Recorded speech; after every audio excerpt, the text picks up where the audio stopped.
Hey my dear listener, before we start, make sure to subscribe to the channel. Comment down where are you from and what's your time right now. Let's jump into the video. Story 1. Born into Smoke. Victorian Childhood and the Long Road to Adulthood. You begin life in Victorian Britain with very little ceremony. There is no guarantee that you will survive the day, let alone the year. Your first breath is taken in a world thick with coal smoke, damp walls, and uncertainty. For many Victorian children, infancy is not a protected or sentimental stage of life, but a fragile threshold, one that a shocking number never cross. If you are born in the early 19th century, your chances of reaching your 5th birthday are slim. In some industrial cities, nearly half of all children die before that age. The reasons are not mysterious to the people living through it, though they lack the language of germs and pathogens. The air you breathe is polluted, the water you drink is often contaminated, and the rooms you live in are crowded beyond reason.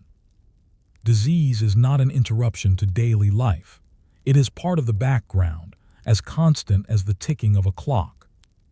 You are likely born at home, not in a hospital. Hospitals exist, but they are places of last resort, associated with death, poverty, and charity. Your mother labors in a bed that may also serve as the family's only sleeping space. A midwife or female neighbor might be present, relying on experience rather than formal training. Pain relief is minimal or non-existent. Childbirth is dangerous for your mother, and everyone involved knows it. The event is approached with quiet seriousness rather than celebration. If you survive the first hours, your next challenge is feeding. Breastfeeding is common but not universal. If your mother is ill, malnourished, or forced back to work quickly, you may be fed cow's milk diluted with water or worse, bread soaked in liquid. Bottles are difficult to clean properly, and milk spoils easily. Many infants die not from dramatic illness, but from slow starvation or infection caused by unsafe feeding practices.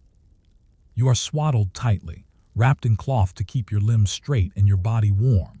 Fresh air is not yet considered essential for infants. Windows are often kept closed to avoid bad air. In crowded urban housing, this means you spend your earliest days breathing stale, recycled air shared by multiple people. If you are born in a rural area, conditions may be cleaner, but isolation brings its own risks. Medical help is far away, and folk remedies are the first and often only line of defense. Your name, if you receive one, may be chosen with practicality rather than sentiment. It is not uncommon for families to reuse names after a child dies. This is not cruelty, but necessity. Emotional distance becomes a survival strategy. Loving too deeply, too early, is dangerous in a world where loss is routine. As you grow into early childhood, your world expands slightly but not safely. You spend much of your time indoors, especially if you live in a city. Streets are busy with carts, animals, and unregulated traffic. Open drains run along roadsides. Waste, human, animal, and industrial, collects in corners and gutters. If you play outside, you do so among hazards that adults have learned to ignore. Clothing does little to protect you. Shoes are expensive, and many children go barefoot for much of the year. Your clothes are likely second-hand, patched repeatedly, and rarely washed. Washing requires water, fuel, and time, all of which are in short supply. Dirt becomes normal. Skin infections, lice, and sores are common, accepted as part of growing up. There is little concept of childhood as a protected phase. You are not expected to be innocent or carefree. Instead, you are expected to adapt. By the age of 5 or 6, you may already be contributing to the household in small ways, watching younger siblings, running errands, or helping with piecework. Play exists, but it is informal and unsupervised, woven into moments between tasks. If your family is poor, your childhood is shaped by constant calculation. Food is measured carefully. Bread, dripping, and weak tea form the backbone of your diet. Meat is rare. Vegetables depend on season and access. Hunger is not always extreme, but it is persistent, a low, dull presence that never fully disappears. Growth is often stunted, not dramatically, but enough to mark your body permanently. Illness is an ever-present threat. Measles, scarlet fever, whooping cough, and smallpox move through communities in waves. There is little you can do to avoid them. Quarantine is inconsistent and understanding of transmission is limited. When disease arrives, families respond with a mix of resignation and hope. Some children recover, many do not. If you fall sick, treatment depends on what your family can afford. A doctor's visit costs money and offers no guarantee of success. Home remedies are more common: poultices, herbal teas, bleeding, or purging. Some treatments do more harm than good. Others provide comfort if not cure. Pain and fever are endured quietly, especially if resources must be saved for others. Education, if it comes at all, comes later. Before compulsory schooling laws, many children receive no formal instruction. Literacy is uneven, shaped by class, location, and family priorities.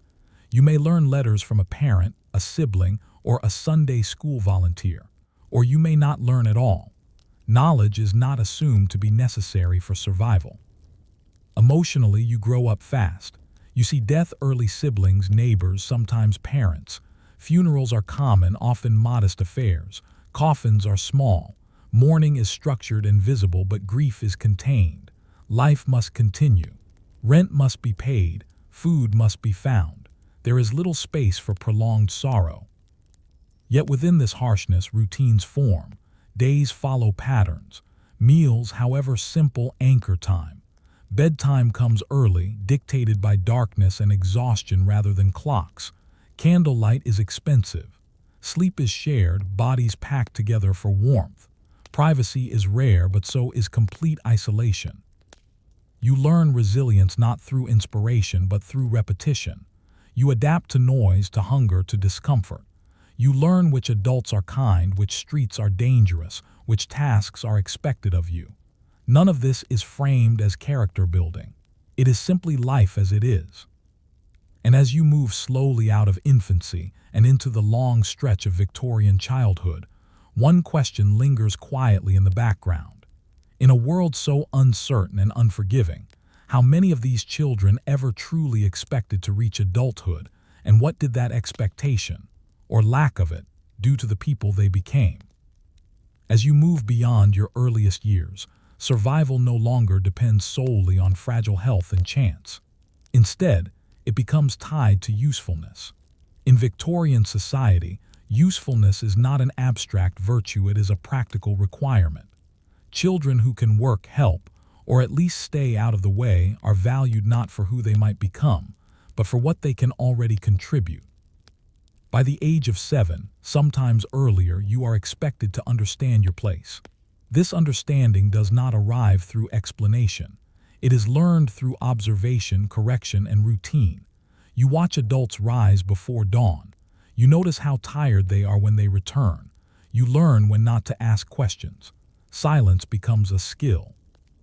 If your family lives in an industrial town, the rhythm of your days is shaped by factories and workshops. Even if you are not yet employed, their presence is constant. You hear whistles marking shifts, feel vibrations through walls, and smell smoke that never quite clears. Work is not something that happens elsewhere, it presses in from all sides. For poorer families, childhood and labor overlap almost entirely.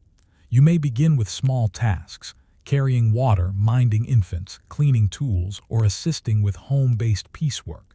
Many families rely on such work to survive. Buttons are sewn, matchboxes assembled, lace made, all in cramped rooms where light is poor and air is worse. Your fingers grow nimble not from play, but from repetition.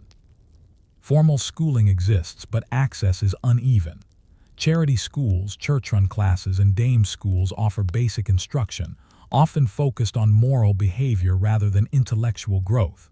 You might learn to read a few passages of scripture, write your name, or recite rules. Attendance is irregular. Work, illness, or lack of proper clothing easily interrupt education. For middle-class children, the experience is different but not necessarily gentler. You may attend school more consistently, but expectations are strict. Discipline is harsh, and emotional warmth is rare.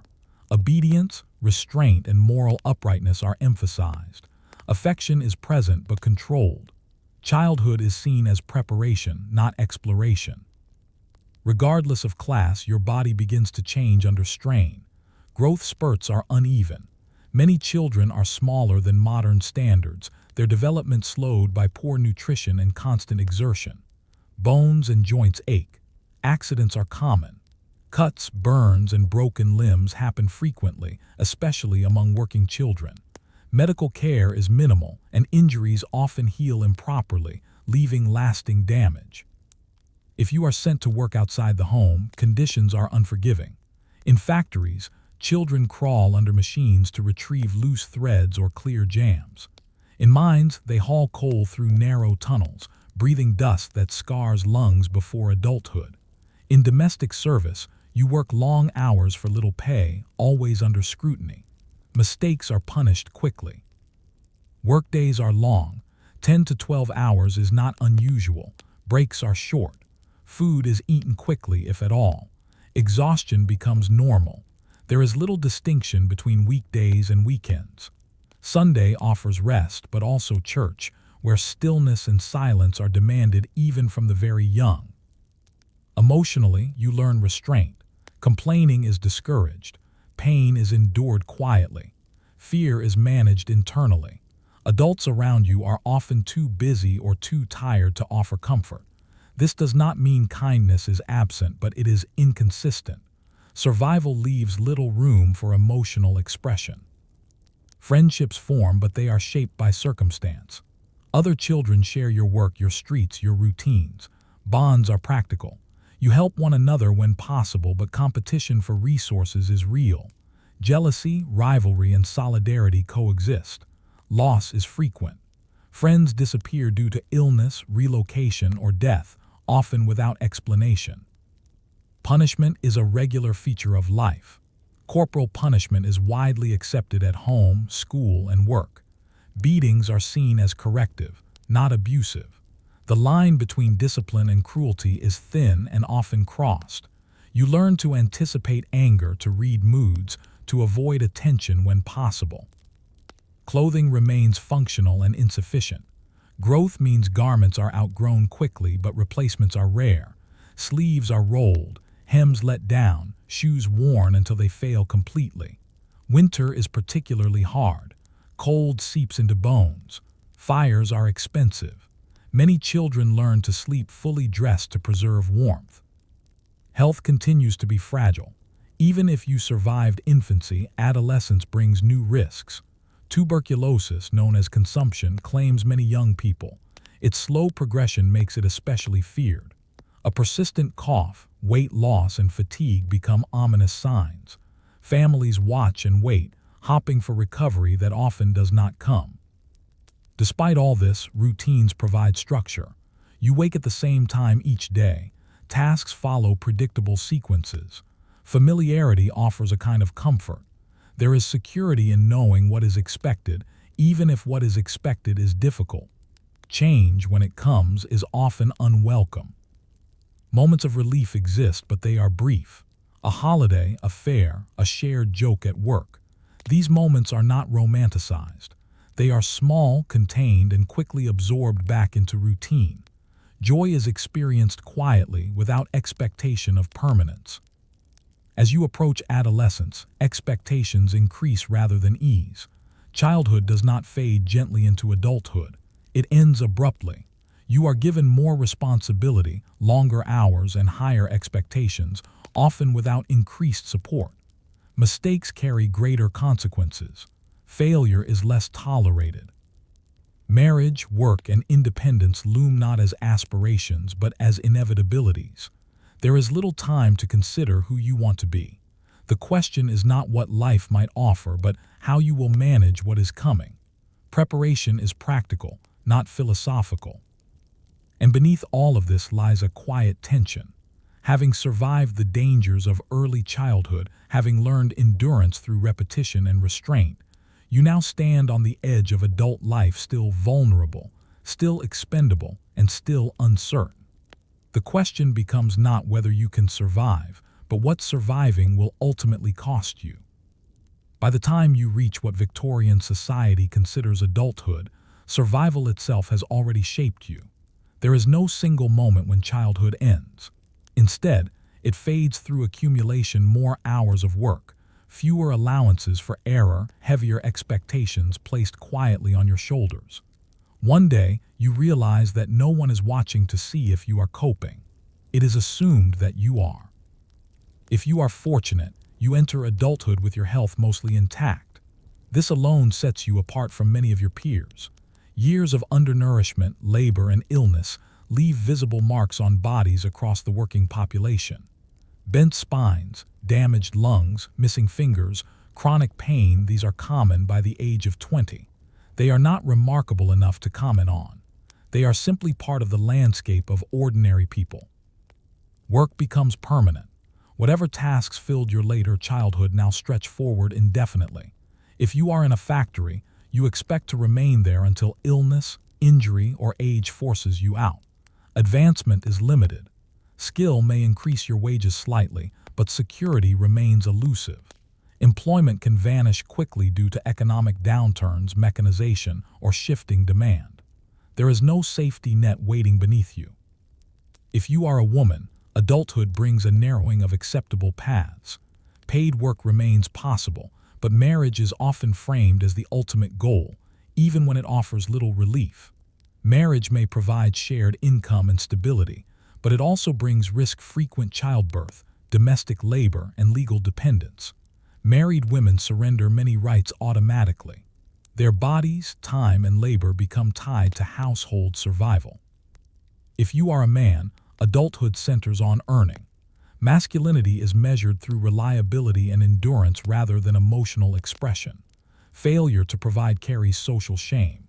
Anxiety is common, though rarely discussed.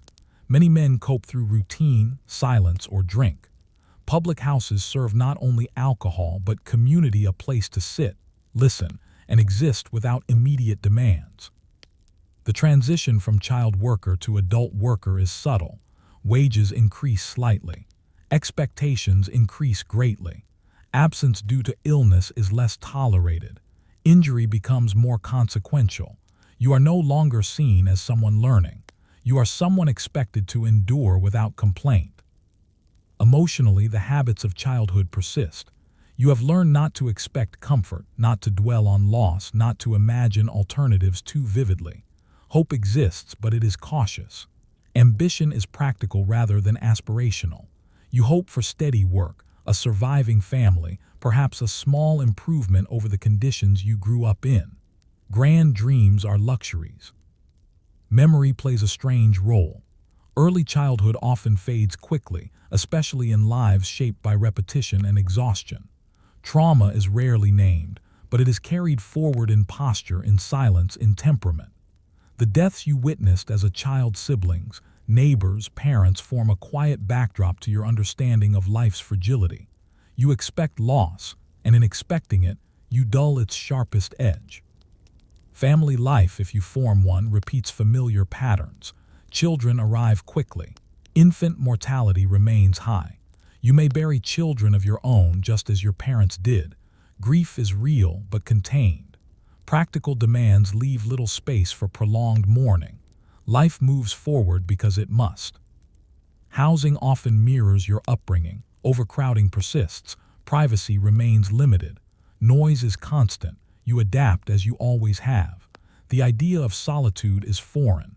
Community is unavoidable, for better or worse. Neighbors know your business. Support and judgment exist side by side. Health declines early. By middle age, if you reach it, you feel old by modern standards. Chronic conditions limit movement and energy. Medical care improves slightly over the century, but access remains uneven. Many people die not from dramatic events, but from gradual deterioration accelerated by lifelong strain. And yet, within these constraints, something steady emerges. You are no longer fragile in the way you once were. You have learned patterns, strategies, compromises. You know where to find help and when not to ask. You know how to stretch resources, how to endure monotony, how to keep going without expecting reward. This ordinariness is the true legacy of Victorian childhood. Not heroism, not tragedy, but endurance made routine. Millions of lives follow this shape, leaving behind few records. They do not write memoirs or commission portraits.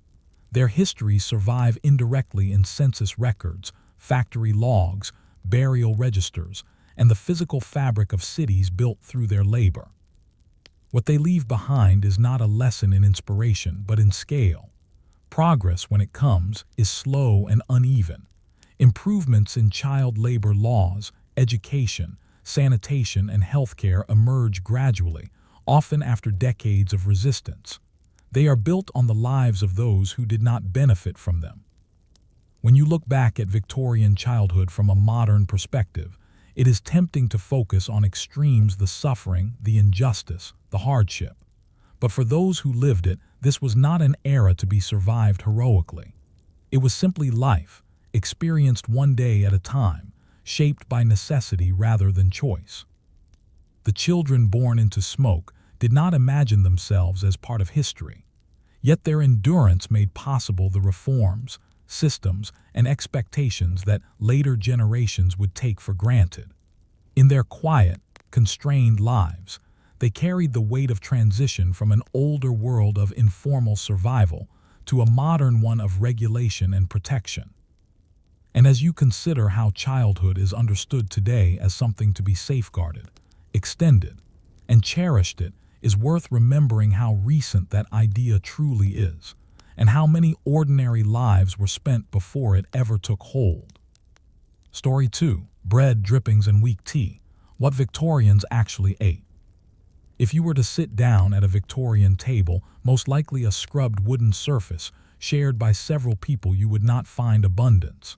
What you would find instead is calculation. Every meal is shaped less by appetite than by cost, availability, and the simple question of how long it needs to keep you moving. Food in Victorian Britain is not primarily about pleasure.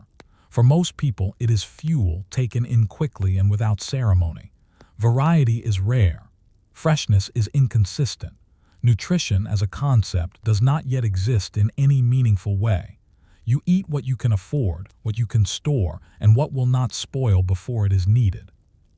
Your day often begins with bread. Bread is the foundation of the Victorian diet across all classes, though its quality varies sharply. For the poor, it is coarse, heavy, and sometimes adulterated. Flour may be bulked out with chalk, alum, or other fillers to improve appearance or weight. You are unlikely to know this for certain, but you may suspect it when stomach pains follow a meal. Bread is eaten plain or dipped into tea. Tea itself is weak, reused leaves steeped multiple times until the liquid barely darkens. Milk, if added, is often watered down. Sugar is expensive but increasingly common as the century progresses, offering cheap calories and a brief sense of comfort. If you are a child or a laborer, breakfast is not leisurely. It is eaten standing or while preparing for work. There is little conversation. The goal is to eat enough to last until the next break, which may not come for hours. Hunger is managed, not eliminated. Midday meals depend entirely on work conditions. If you work in a factory or workshop, you bring food with you, usually bread again, sometimes spread with dripping. Dripping is rendered animal fat, saved carefully from cooked meat. It is spread thinly, adding calories and flavor. This simple combination appears again and again, not because it is enjoyed, but because it is efficient. Meat itself is rare for the working poor.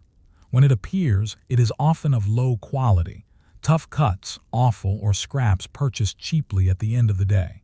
Sunday is the traditional day for meat, if it can be afforded.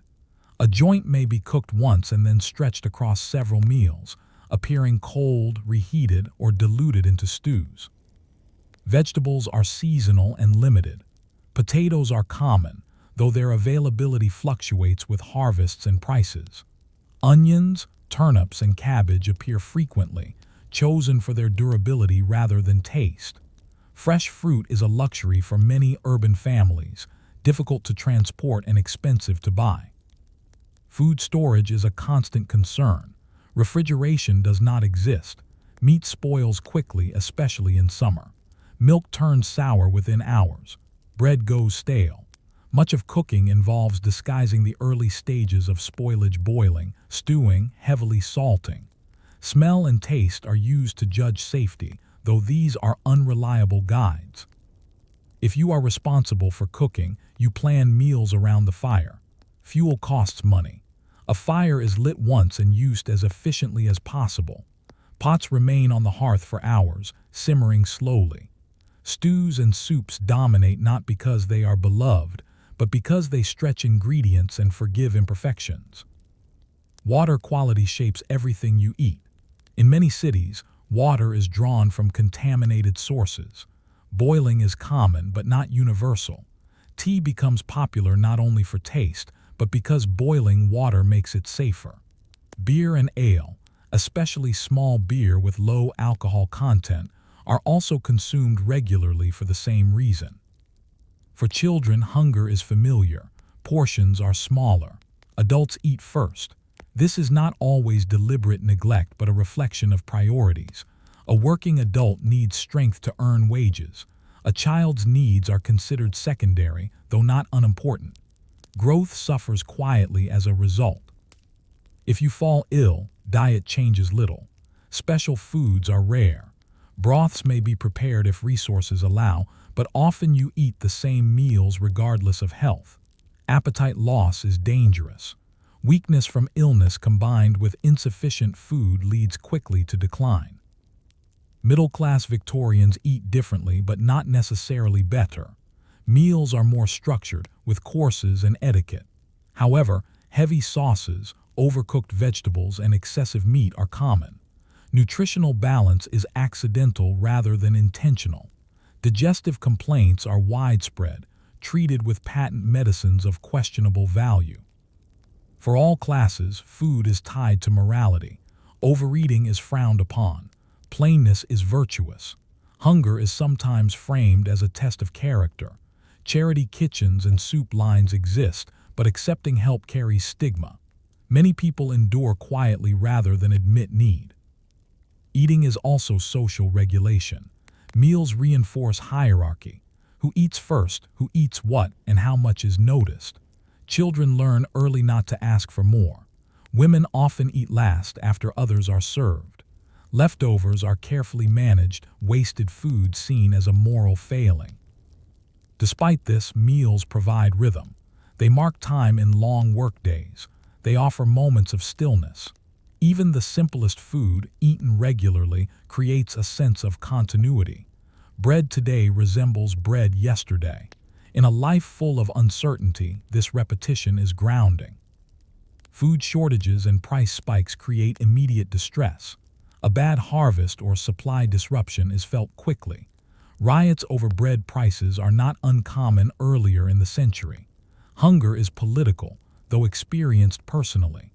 The stability of your meals depends on forces far beyond your control. As you live within this system, you adapt your expectations. You do not imagine food as something exciting or expressive.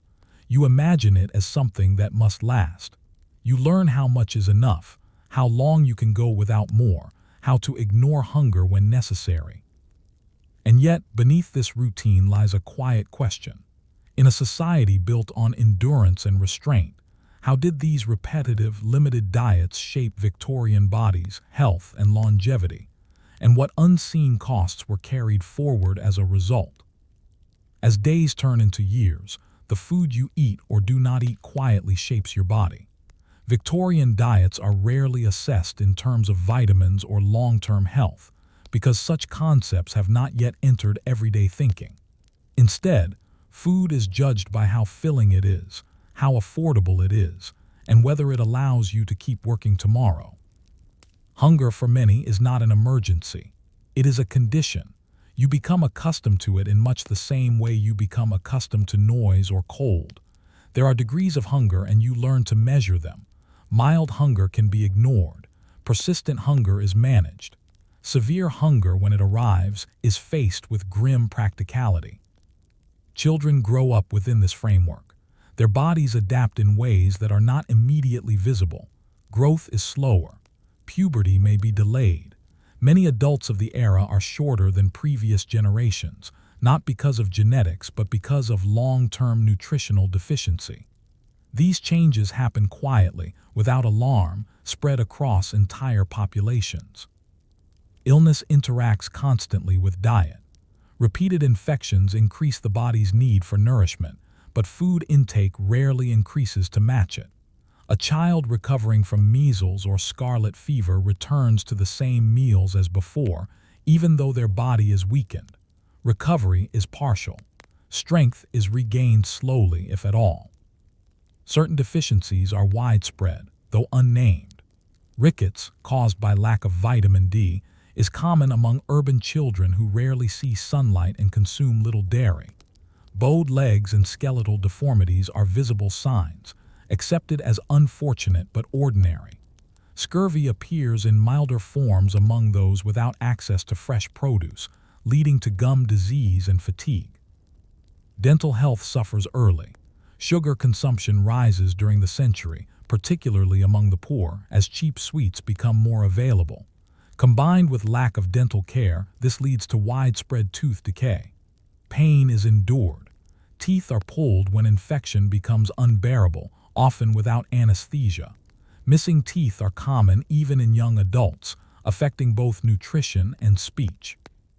Eating habits reinforce social structure. Meals are taken at fixed times dictated by work schedules, not appetite. Skipping meals is common. Eating quickly is normal. Lingering over food suggests idleness or indulgence. These habits persist even when circumstances improve, passed down as markers of respectability and discipline. Food preparation itself is labor.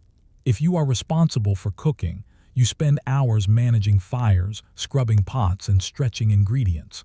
Recipes are flexible by necessity. Quantities are approximate. Measurements are guided by experience rather than instruction. Waste is avoided at all costs. Leftovers are reinvented repeatedly until nothing remains. Urban markets offer variety in theory, but access depends on money and timing.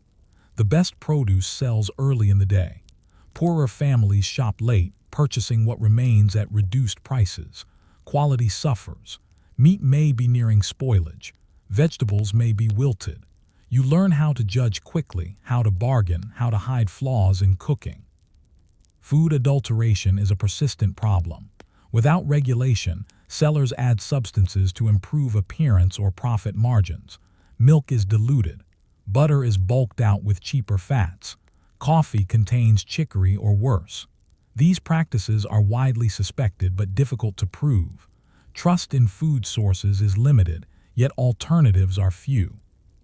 Charitable food programs exist, especially during times of crisis.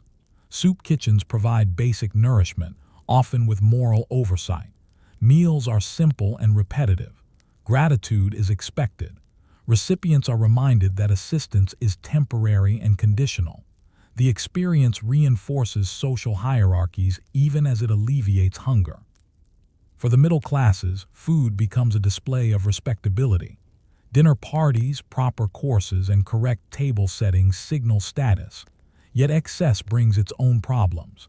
Heavy meals, rich sauces, and limited vegetables contribute to digestive disorders. Constipation, gout, and biliousness are common complaints treated with laxatives and tonics. Eating is closely tied to ideas of self-control.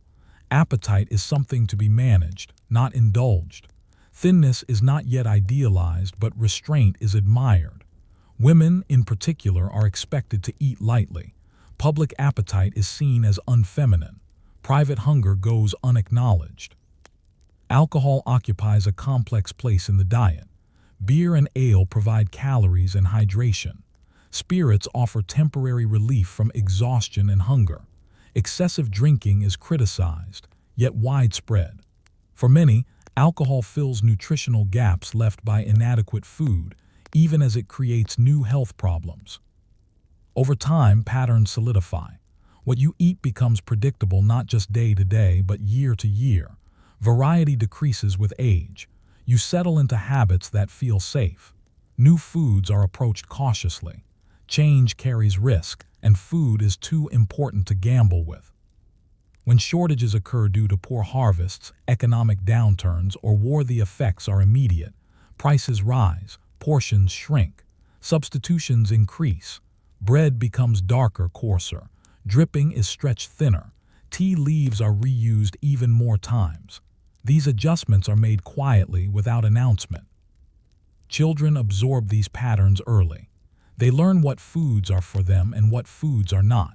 They learn not to expect treats. Celebration foods are rare and memorable. A piece of fruit, a sweet bun, a bit of meat outside of Sunday becomes significant precisely because it is unusual. Despite the monotony, food remains emotionally charged. It is tied to care, to memory, to survival. The taste of bread soaked in tea becomes associated with mornings, with family, with endurance. Even disliked foods take on meaning through repetition and necessity. As scientific understanding slowly advances toward the end of the century, reformers begin to question these diets. Reports link poor nutrition to poor health, productivity, and national strength. School meals, food regulations, and public health initiatives emerge gradually, but for most Victorians, these changes come too late. The bodies shaped by decades of limited diets carry their consequences forward. Weakness, chronic illness, and shortened lifespans are common. Yet these outcomes are rarely traced back to food choices, because choice was so limited to begin with.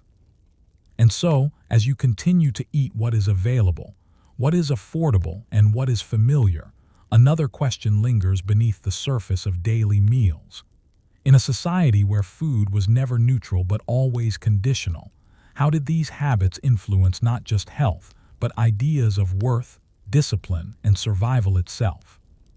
By the time you reach later adulthood in Victorian Britain, food has long since stopped being something you think about consciously. It is no longer a daily puzzle to solve, but a settled routine, as familiar and unquestioned as the streets you walk or the work you perform. What you eat now is largely what you have always eaten, shaped by habit more than by choice. Your body, however, remembers everything. Decades of limited, repetitive meals leave their mark in ways that are slow and cumulative. You may not feel acutely hungry anymore, but you are often tired. Strength fades earlier than expected. Small illnesses linger longer. Recovery takes time you cannot afford. These changes are accepted as natural signs of aging, rather than the outcome of lifelong nutritional strain. Old age, when it arrives, often comes early. Many Victorians in their 40s or 50s feel physically worn out, their bodies having endured years of labor without adequate replenishment. Joints ache constantly. Teeth are few or gone entirely, making eating even more difficult. Soft foods, broths, bread soaked in liquid, porridge become staples once again, echoing infancy in an unintentional cycle. For those who can no longer work, food insecurity returns sharply. Without wages, access to food depends on family, charity, or the workhouse. Diets in these institutions are deliberately plain and minimal, designed to deter dependence. Gruel, bread, and thin soups dominate. Hunger becomes moralized once more, framed as a consequence of failure rather than circumstance. Looking back, you may remember moments when food felt abundant. A holiday meal, a wedding feast, a rare treat purchased with spare coins. These moments stand out precisely because they break the pattern. They are remembered not for their flavors alone, but for the sense of ease they briefly bring, a feeling that the body is, for once, fully satisfied. For children raised in this world, these memories shape expectations. They grow into adults who do not expect comfort from food, only sustenance. Even as reforms slowly improve food safety and availability toward the end of the century, habits change slowly. Distrust of abundance persists. Eating lightly remains a sign of respectability. From a modern perspective, it is tempting to view Victorian diets as simply inadequate, even cruel. But for those living them, food systems are neither designed nor experienced as experiments. They are practical responses to industrialization, urban crowding, and economic inequality. Meals are not meant to optimize health, they are meant to keep people functioning. Yet the cumulative effects cannot be ignored. Public health reformers begin to notice patterns. Malnourished workers are less productive, malnourished children grow into weaker adults, malnourished populations struggle in times of crisis. Slowly, ideas shift. Food becomes a matter of national concern, not just private endurance. School meal programs, food inspections, and nutritional studies emerge gradually, often driven by fear of social decline rather than compassion. Even so, these changes mark a turning point. For the first time, society begins to accept that what ordinary people eat matters not just to them, but to the future. The Victorians who lived on bread, drippings, and weak tea do not see the full results of these shifts. Their lives are largely over by the time reforms take hold, but their bodies provide the evidence that drives change. Their endurance, recorded in statistics and reports, becomes a quiet argument for something better. Today, when food is discussed in terms of choice, preference, and identity, it is easy to forget how recent those ideas are. For much of history, including the Victorian era, eating was an act of survival first and foremost. Pleasure, balance, and abundance were secondary considerations, if they appeared at all. The legacy of Victorian diets is not found in recipes passed down or culinary traditions celebrated. It is found in public health systems, labor laws, and the slow recognition that nourishment is not a luxury, but a foundation. The simplicity of those meals carried hidden costs that took generations to fully understand. And as you consider how closely food is now tied to well-being, longevity, and social equality, it is worth asking, which of today's everyday eating habits will one day be seen not as choices, but as quiet reflections of the systems we live within, and what will our bodies remember long after the meals themselves are forgotten? Story 3. One Room, Six Souls. Housing, Crowding, and Urban Survival. If you step into a Victorian working-class home, the first thing you notice is not what is there, but how little space exists to contain it. The room you enter is likely the only room the family has. It serves as kitchen, bedroom, living space, sick room, and sometimes workplace. Everything that happens in daily life happens here, within a few square meters, shared by every body and every need. Housing in Victorian cities expands rapidly and unevenly. Industrial growth draws people in faster than buildings can be planned or regulated.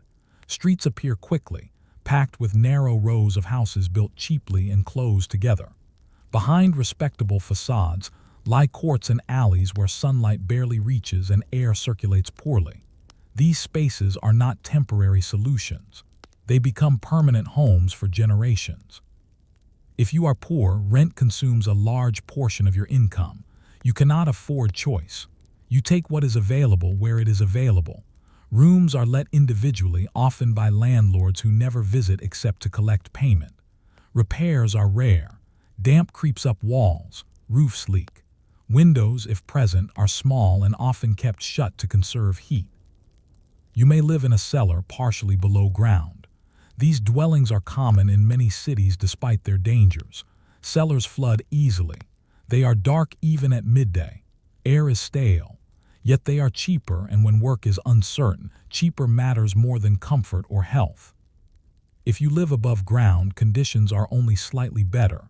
Walls are thin. Floors creak. Sounds travel easily. Privacy does not exist in any meaningful sense. Conversations, arguments, coughing, and crying all blend together. You hear your neighbor's lives as clearly as your own. Beds are few. Sleep is shared out of necessity. Parents, children, relatives, and sometimes lodgers occupy the same sleeping space.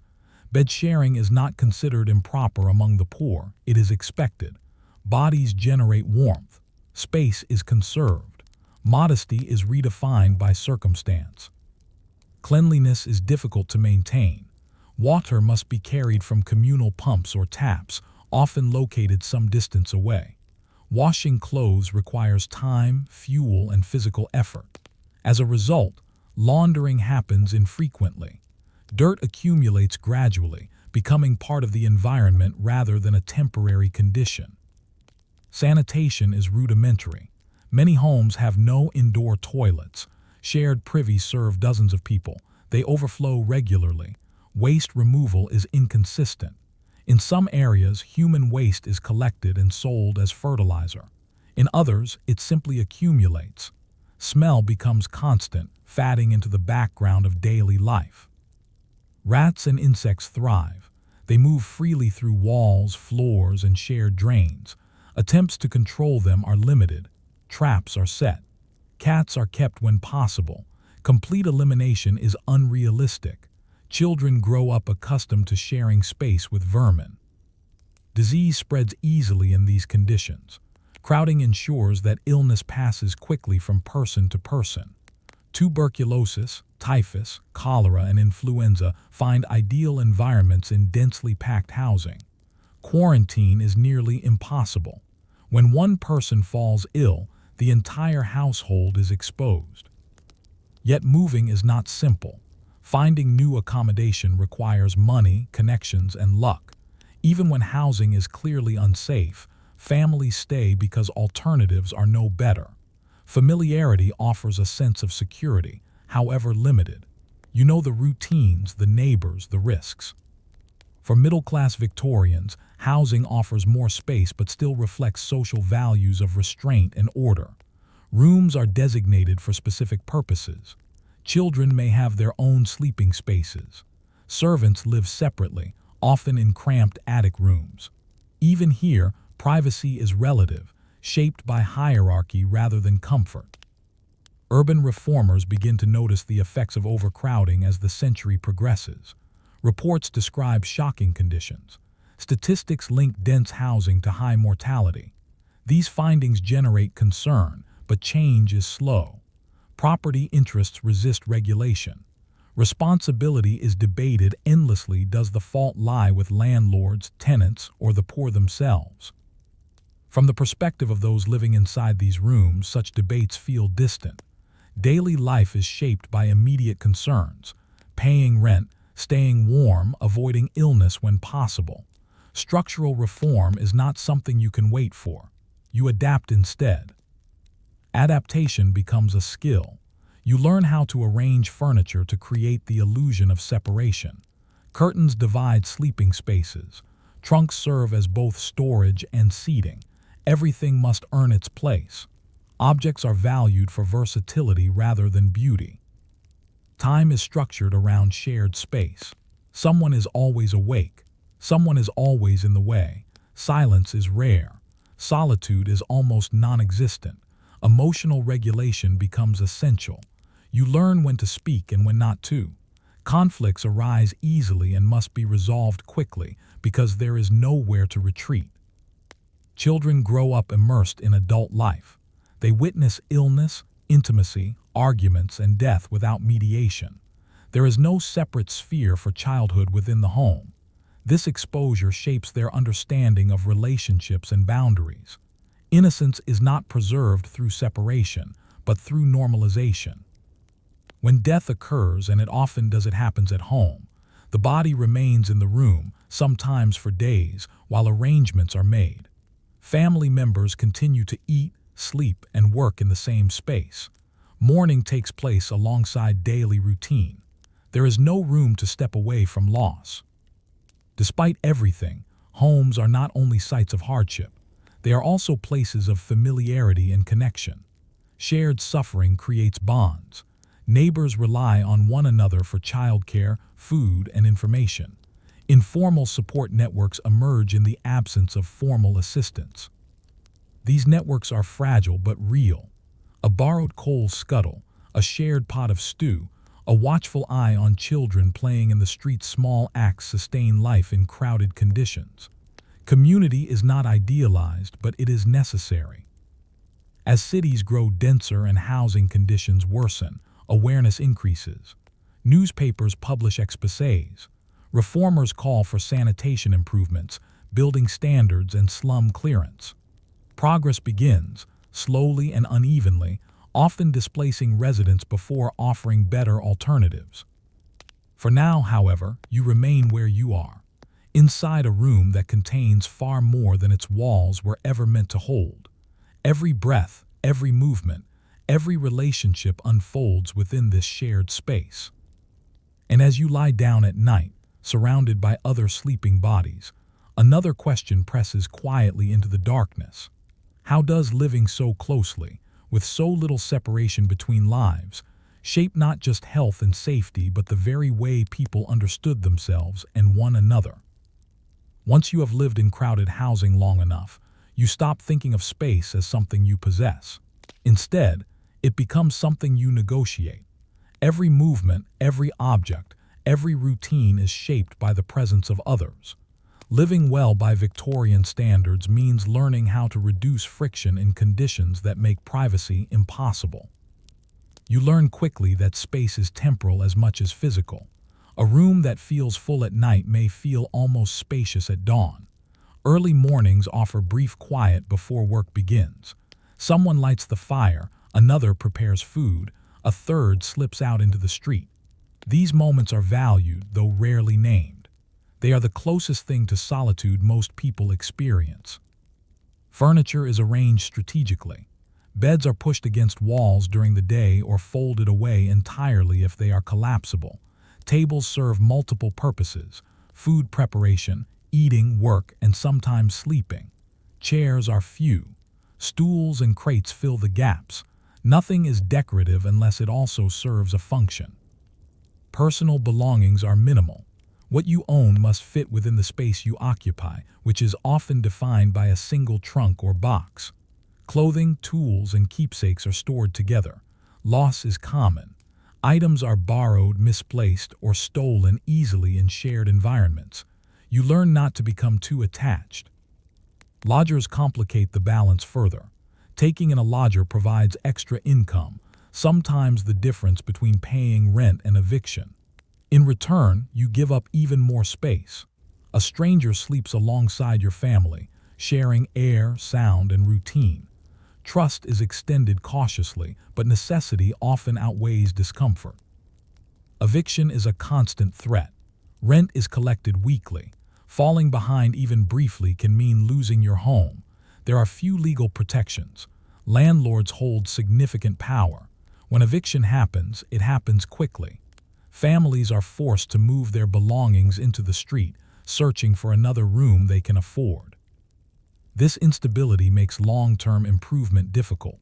Why repair or decorate a space you may lose at any moment? Why invest emotionally in a home that offers no security? Instead, you focus on adaptability. You learn how to settle quickly, how to make unfamiliar spaces functional, how to endure disruption without collapsing. Fire is both essential and dangerous. Open flames provide heat and allow cooking, but they also pose serious risks in overcrowded dwellings. Chimneys are poorly maintained. Flammable materials are everywhere. Fires spread rapidly through tightly packed streets. Entire rows of houses can be lost in a single night. At the same time, without fire, life becomes unmanageable. Cold exacerbates illness. Cooking becomes impossible. Darkness arrives early. You weigh risk daily, accepting danger because the alternative is worse. Many families keep fires burning constantly, especially in winter, despite the hazards. Ventilation is limited. Windows are small and often kept closed to conserve heat or keep out filth from the street. Fresh air is not yet understood as a health necessity. In some cases, it is actively feared. Drafts are believed to cause illness. As a result, rooms remain sealed, trapping smoke, moisture, and airborne disease. Noise is constant. Street vendors call out goods. Factories operate nearby. Neighbors argue, sing, or work late into the night. Inside the home, there is no acoustic separation. Sleep is fragmented. Fatigue accumulates. Silence becomes rare enough that its absence is hardly noticed. Light is also limited. Gas lighting spreads through cities over the century, but many poor households rely on candles or oil lamps. These are expensive and used sparingly. Activities cluster around available light. Reading, sewing, and mending happen close to the flame. Darkness shortens days, shaping routines around visibility rather than preference. Illness turns space into a battleground. When someone falls sick, isolation is nearly impossible. Beds are shared. Air is shared. Care must be provided within the same room where others eat and sleep. Children continue to play nearby. Adults continue to work when possible. Disease moves efficiently through these arrangements. When epidemics strike, fear spreads alongside illness. Cholera outbreaks in particular expose the deadly consequences of poor housing and sanitation. Water sources become suspect. Streets are avoided when possible. Death arrives suddenly, often within days. Public health responses improve over time, but early efforts are uneven and poorly understood. Authorities sometimes respond by inspecting homes, documenting conditions, and issuing reports. For residents, these visits are intrusive and unsettling. Inspectors observe without living the consequences. Recommendations are made slowly, if at all. Meanwhile, daily life continues unchanged. Despite these pressures, order is maintained through routine. Chores are assigned.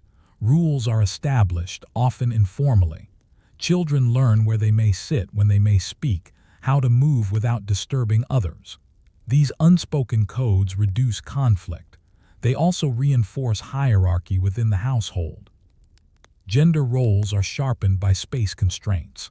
Women often manage the home entirely, coordinating cooking, cleaning, childcare, and sometimes paid work within the same room. Their labor is constant and visible, yet rarely acknowledged. Men's work takes them outside the home, but exhaustion follows them back in. Children occupy a liminal position. They are everywhere and nowhere. They adapt quickly, slipping between tasks and spaces. They learn to make themselves small when necessary, to entertain themselves quietly, to sleep through noise. These skills are not taught explicitly. They are absorbed through daily exposure. Privacy, when it exists, is momentary. A quiet corner, a walk taken alone, a task performed early or late when others sleep. These fragments are cherished, though rarely discussed. Emotional life adjusts accordingly. Thoughts are kept internal. Feelings are managed privately. Conflict arises, inevitably. Tempers flare in cramped conditions.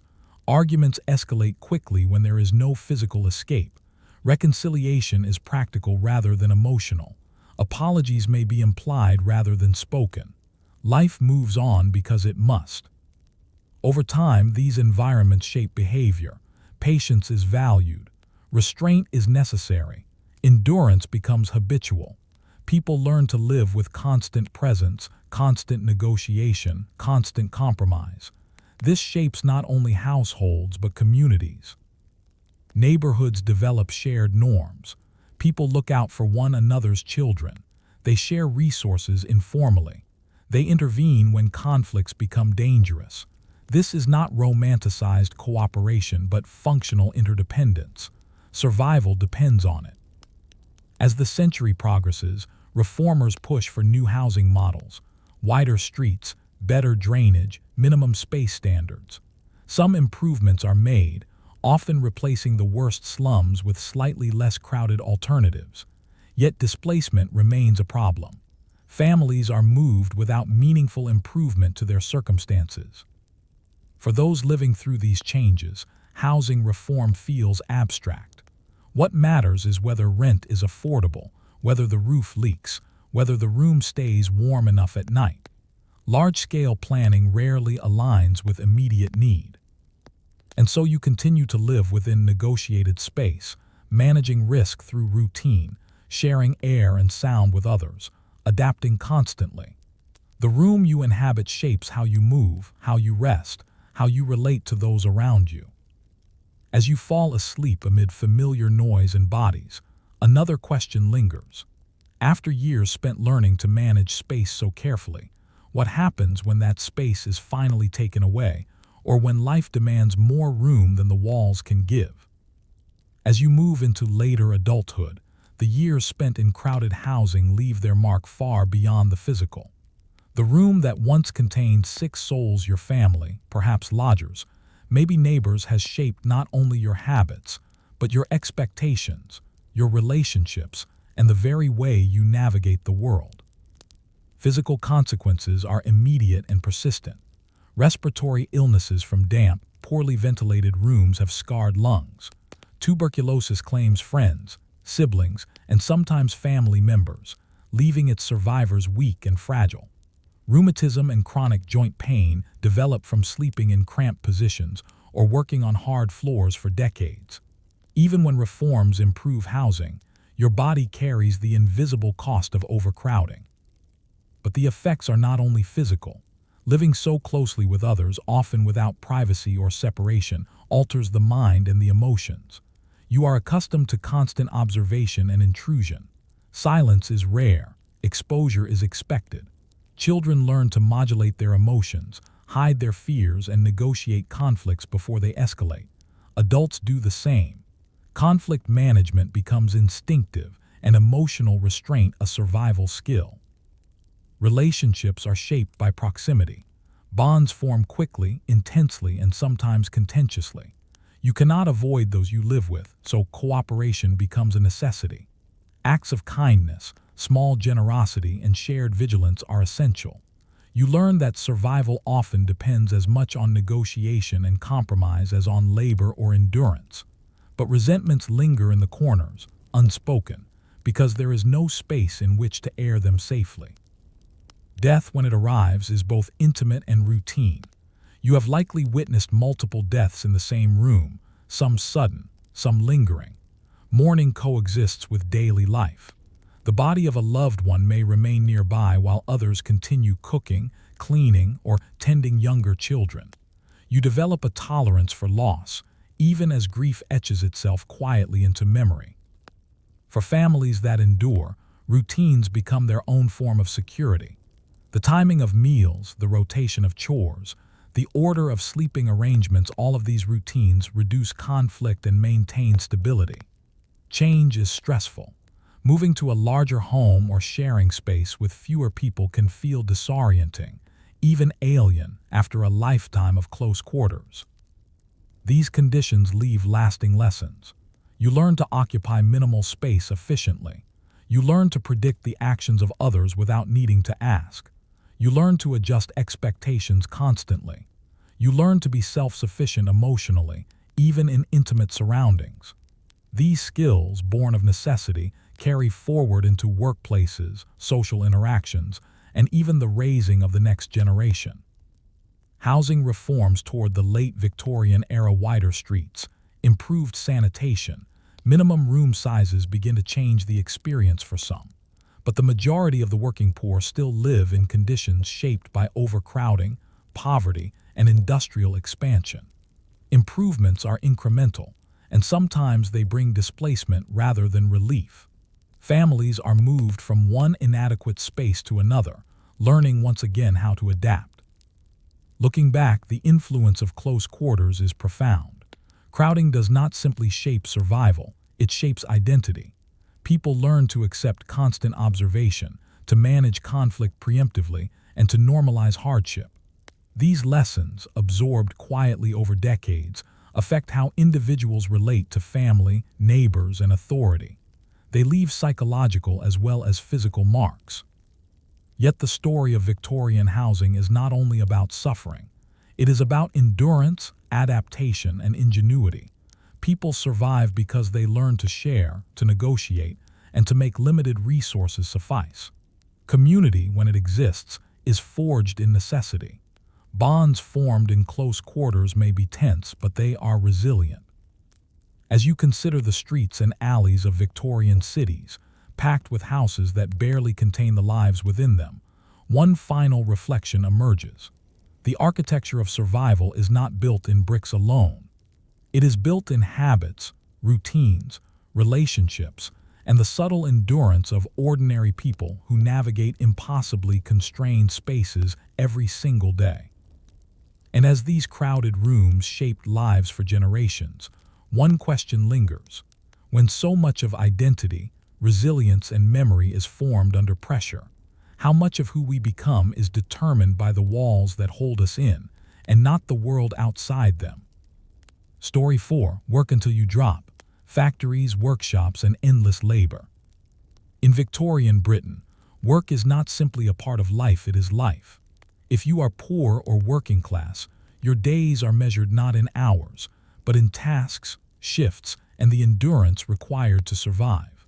From the moment the dawn bell rings, your body and mind are claimed by labor that will last long past the point of comfort or even safety.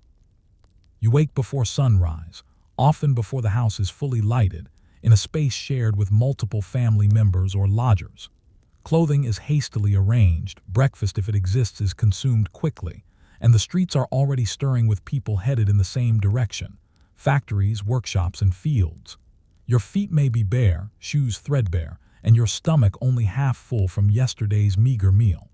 Hunger and exhaustion are already companions. Factories dominate the industrial city. The clatter of machinery begins before you leave home, filling the air with a constant mechanical rhythm. Steam whistles pierce the fog. Smoke from chimneys darkens the sky. You walk among hundreds of others, all performing the same journey, all entering buildings that will consume them for the next 12 hours. The noise, the heat, the smell, and the relentless pace shape your perception of time itself. Inside, the work is monotonous, dangerous, and unrelenting. Machines operate at speeds humans cannot naturally match. You are expected to keep pace. Mistakes can be costly not just to production, but to your body. Fingers, limbs, even lives are lost in accidents that occur quickly and often without warning. Machinery is rarely guarded. Safety is considered a luxury. Children are not spared. Factory inspectors may exist on paper, but in practice, children perform tasks suited to their size, climbing under looms, carrying heavy materials, cleaning moving parts, delivering messages across noisy floors. Their labor is integral to the operation of the factory. Their small hands are an advantage in a system that prizes efficiency over safety. Childhood is truncated, absorbed into the machinery of survival. Hours pass in cycles of repetition. Breaks are short or non-existent. Meals are eaten at the workbench, standing or in the corner. Fatigue accumulates, but stopping is not an option. Supervisors enforce discipline rigorously. Fines, beatings, or dismissal await those who falter. Endurance is rewarded not with comfort but with continued employment. Workshops, though smaller, are no gentler. Tailors, cobblers, and artisans spend long days hunched over tasks, eyes strained by poor light. The work is skilled, but skill does not guarantee safety or income. Deadlines dominate.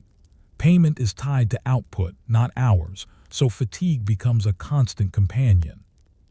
Even outside factories and workshops, work consumes every waking moment. Street vendors, chimney sweeps, and domestic servants perform labor dictated by necessity rather than choice.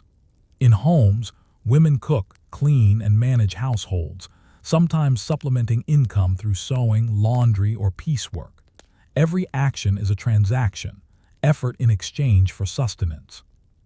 Illness and injury are constant risks. If you fall sick, wages disappear. You are expected to continue working when possible, or to watch others take the work you cannot. Recovery is partial. Many illnesses develop slowly, leaving long-term weakness. Accidents permanently disable some workers, but pensions and compensation are rare or non-existent. Survival depends on both endurance and luck. The rhythm of labor is mirrored in the environment. Noise, heat, dust, and chemical exposure pervade. Air in textile mills is thick with lint. Coal smoke fills streets and homes. Skin darkens, lungs weaken, eyes tear constantly. These conditions are normalized, accepted as part of what it means to live and work. Even for those who are skilled, work offers little reprieve. Wages are low relative to the cost of living. Long hours, poor nutrition, and exhaustion combine to limit opportunity. Work dominates identity. You are not simply employed. You are defined by your labor.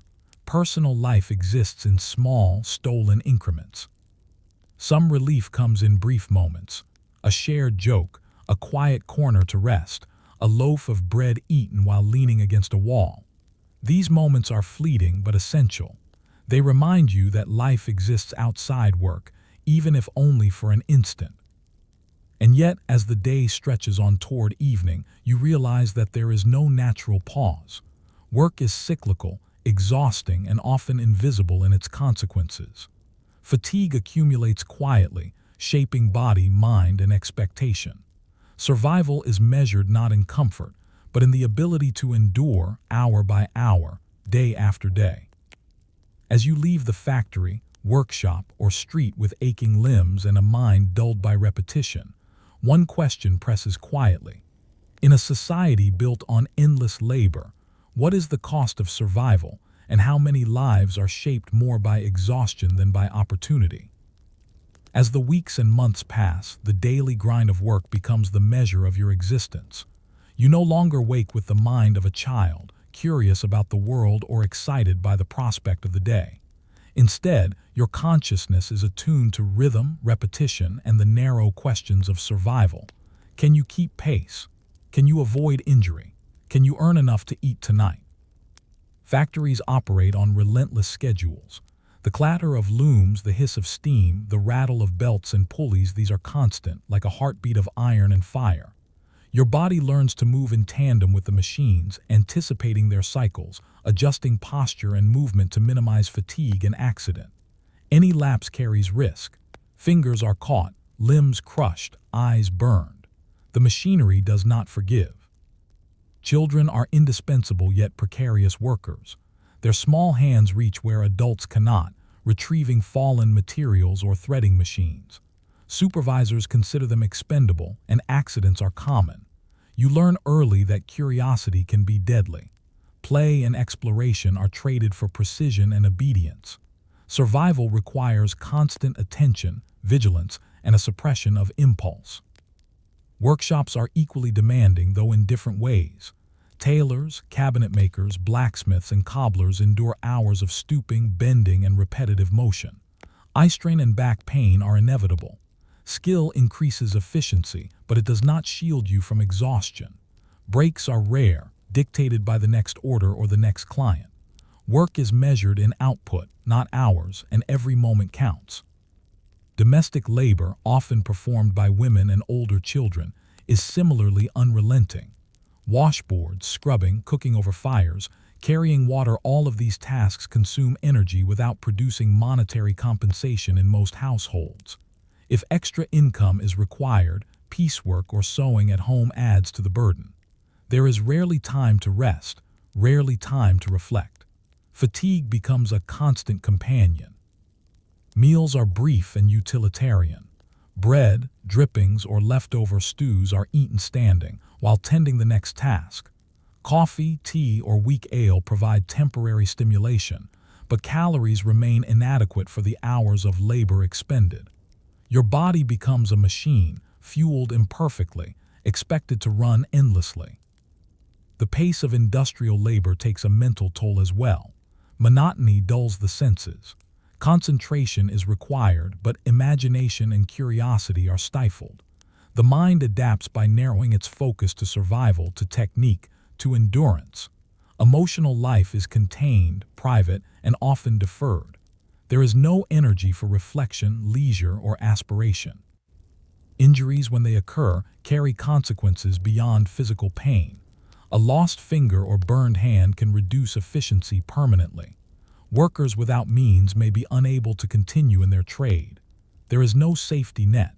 You quickly learn to weigh risk, perform a task faster and earn slightly more, or move cautiously and preserve yourself but risk falling behind. Every action is a calculation. Fatigue shapes social life as well. After 12 or more hours of work, there is little energy left for conversation, family, or leisure. Children who work in factories return home exhausted, blending the end of one kind of labor with the beginning of another at home. Adults collapse into brief rest, only to rise again and repeat the cycle. Sleep is shallow, interrupted, and often insufficient. Health is a constant concern. Dust, smoke, and chemical exposure accumulate in your lungs and skin. Malnutrition and exhaustion weaken immunity. Illness spreads quickly in workshops and factories, where crowded conditions and shared tools make contagion inevitable. Yet work cannot pause for sickness. To fall behind is to risk wages, employment, and even survival. Community forms within these spaces, but it is fragile. Colleagues share knowledge, warn each other of dangerous machinery, or cover for lapses when possible. Humor and gossip provide brief relief. Yet mistrust coexists. Competition for promotions, wages, or positions under supervisors creates tension. Cooperation is practical, not sentimental. Over time, endurance becomes both skill and identity. You judge others by their ability to keep pace, to withstand long hours, to remain unbroken by fatigue and repetition. Those who falter are considered weak. Those who endure gain respect but not comfort. Survival alone is the achievement. Happiness is incidental. Even leisure is limited by exhaustion. Sunday or evening hours are often consumed by chores, repairs, or preparation for the week ahead. A moment's rest may be spent repairing clothing or fetching water. Play, when it occurs, is brief, noisy, and physically demanding. Even recreation is shaped by necessity. Work shapes memory, too. You recall injuries, accidents, and near misses in vivid detail. You remember machines that trapped limbs, fires that spread through workshops, supervisors who shouted constantly. These memories reinforce caution and survival instinct. Over time, fear and experience guide movement more than conscious thought. And as the day ends, as you leave the factory or workshop with aching joints, smudged skin, and lungs thick with dust, one question presses quietly. If survival is measured not by comfort or accomplishment, but by endurance, then what does it mean to truly live, and how many lives are quietly shaped by the limits imposed before choice ever appears? By the time you reach adulthood in Victorian Britain, the lessons of labor have become second nature. You move with efficiency, anticipate machinery, manage risk, and endure exhaustion as a constant companion. But the cost of this endurance is written on your body, in your mind, and across the arc of your life.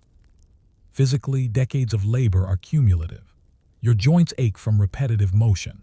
Hands bear scars from machines, tools, or fire. Lungs are thick with dust, fibers, and smoke.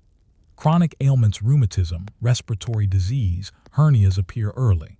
Life expectancy among working-class adults remains low, and much of this is directly tied to the work they perform. For those in factories, mines, or heavy workshops, survival is a daily calculation between output and injury. Mental fatigue is equally relentless. Long hours of monotony, high pressure, and constant risk shape cognition and emotional response. Patience and discipline become ingrained. Creativity, spontaneity, and leisure are minimized. Emotional resilience becomes a necessity, but emotional fulfillment is rare. You learn to defer grief, anxiety, and desire, pushing them aside to continue the daily grind. Work defines identity. To be idle is dangerous economically and socially. Those who can endure long hours and maintain productivity gain a form of respect, though it rarely translates into comfort or security.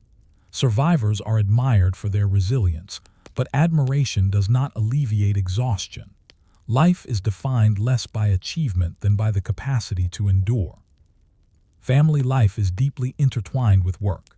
Children enter factories young, women manage households while supplementing income, and men return from grueling shifts to perform domestic duties when possible.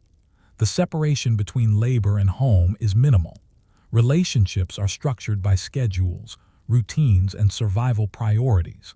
Love and care exist, but are filtered through fatigue and necessity. Accidents and death are constant companions.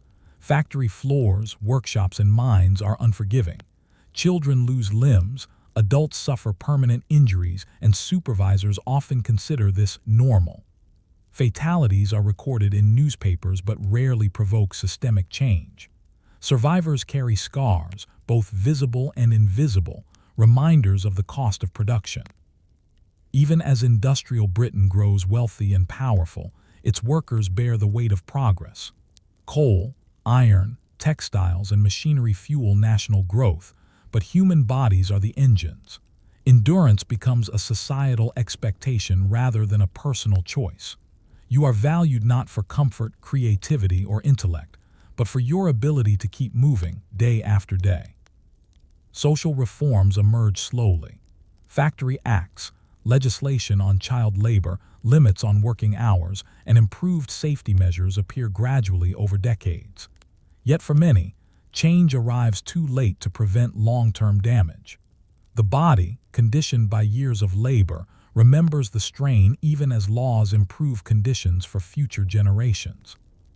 Community within workplaces is fragile but significant. Coworkers share knowledge, warn each other of hazards, and provide small emotional support. Humor, gossip, and camaraderie offer relief from monotony. These connections, forged under shared strain, are critical to survival, but they exist alongside competition, supervision, and hierarchy.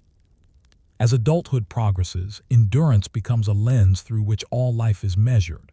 Comfort, leisure, and rest are temporary. Work shapes sleep, nutrition, and social life. Even retirement for those who survive brings new challenges. Health weakened by decades of labor, savings limited, dependence on family or charity. The body retains memory of exertion, the mind of monotony. Yet there is resilience. Millions of Victorians navigate these conditions and survive. They bear the marks of industry in ways that are rarely recorded, but their labor, endurance, and adaptation make possible not only the industrial economy but the social transformations that follow.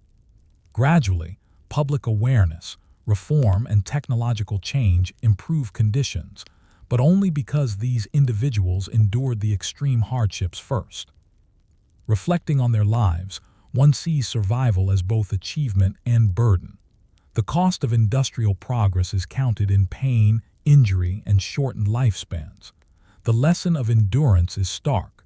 Survival does not equal comfort, nor does it guarantee health or happiness. Yet it forms the foundation upon which later generations build. And as you consider the grinding pace of industrial labor, the constant exposure to danger, and the long hours that define existence, a final question arises. If life is measured by endurance rather than choice, how do the bodies and minds of survivors carry the hidden legacy of labor, and what does that mean for the history we inherit today? Story 5: Disease in the Shadows, Illness, Epidemics, and Everyday Survival. In Victorian Britain, illness is a quiet, constant companion. Unlike today, where disease is often isolated, preventable, or treatable, for most people in the 19th century, sickness is woven into the fabric of daily life. You encounter it not only in rare epidemics, but in the slow, persistent illnesses that shape childhood, adulthood, and old age. The air, water, and streets themselves are carriers of invisible threats. Children are the most vulnerable. Malnutrition, overcrowding, and repeated infections leave young bodies fragile. Measles, scarlet fever, whooping cough, and diphtheria circulate quickly through households, schools, and workplaces. Death is common, even expected, and parents carry a quiet, constant anxiety for their children's survival. Each illness carries its own rituals.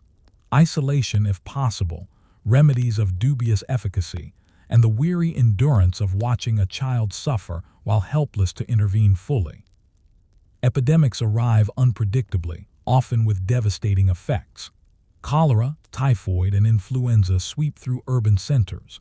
Houses packed closely together, inadequate sewage systems, contaminated water supplies, and poor ventilation create ideal conditions for rapid spread. You learn to fear the smell of the streets, the stagnant water near your home, and even the cough of a neighbor. Personal hygiene is constrained by scarcity. Hand washing, cleaning, and laundry are labor-intensive and rarely sufficient to prevent infection. Daily life is punctuated by minor illnesses, which are themselves dangerous over time. Colds, digestive disturbances, and fevers may seem ordinary, but combined with chronic malnutrition and fatigue, they weaken the immune system. You adapt by adjusting routines. Missing work is rarely an option, so you endure sickness silently, hiding weakness for fear of lost wages or social shame. Recovery is partial. Weakness lingers. Life becomes a delicate negotiation between energy and expectation. Medical care is limited and uneven.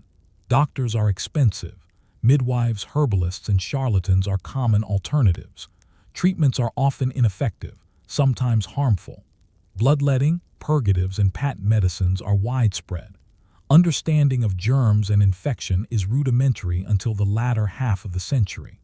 Disease is attributed to miasma, bad air, or moral failings rather than microbes, and preventive measures are inconsistent. Vaccination exists, but uptake varies. Smallpox inoculation is available but controversial, expensive, and sometimes dangerous. Those who can afford it protect themselves, while the majority remain exposed. As a result, smallpox outbreaks occur periodically, claiming many lives. Survivors may carry scars, both visible and psychological, for decades. Workplaces accelerate disease transmission. Factories, workshops, and mines are poorly ventilated and overcrowded. Children and adults alike inhale dust, fibers, and chemical residues that weaken their lungs. Sick individuals continue to work if they can, exposing others to infection. Disease becomes a communal burden as much as a personal one, shaping the rhythm of households, neighborhoods, and entire cities. Food, too, is implicated in disease. Spoiled meat, contaminated milk, and poorly stored produce introduce bacteria into the body. Hunger may force individuals to consume what they can find, regardless of safety. Water carries invisible pathogens. The simple act of drinking, eating, or washing becomes fraught with risk. Survival depends on constant vigilance, knowledge, and sometimes luck.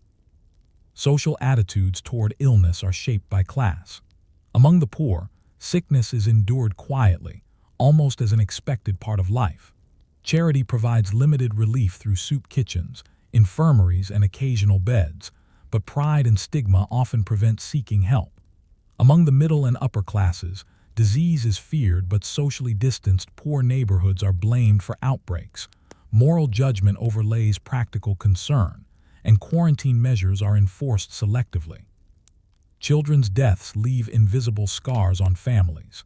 Infant mortality is high, and even children who survive early illnesses carry weakened bodies and heightened vulnerability into adulthood. Parents learn to regulate hope carefully, balancing love with the expectation that loss is likely.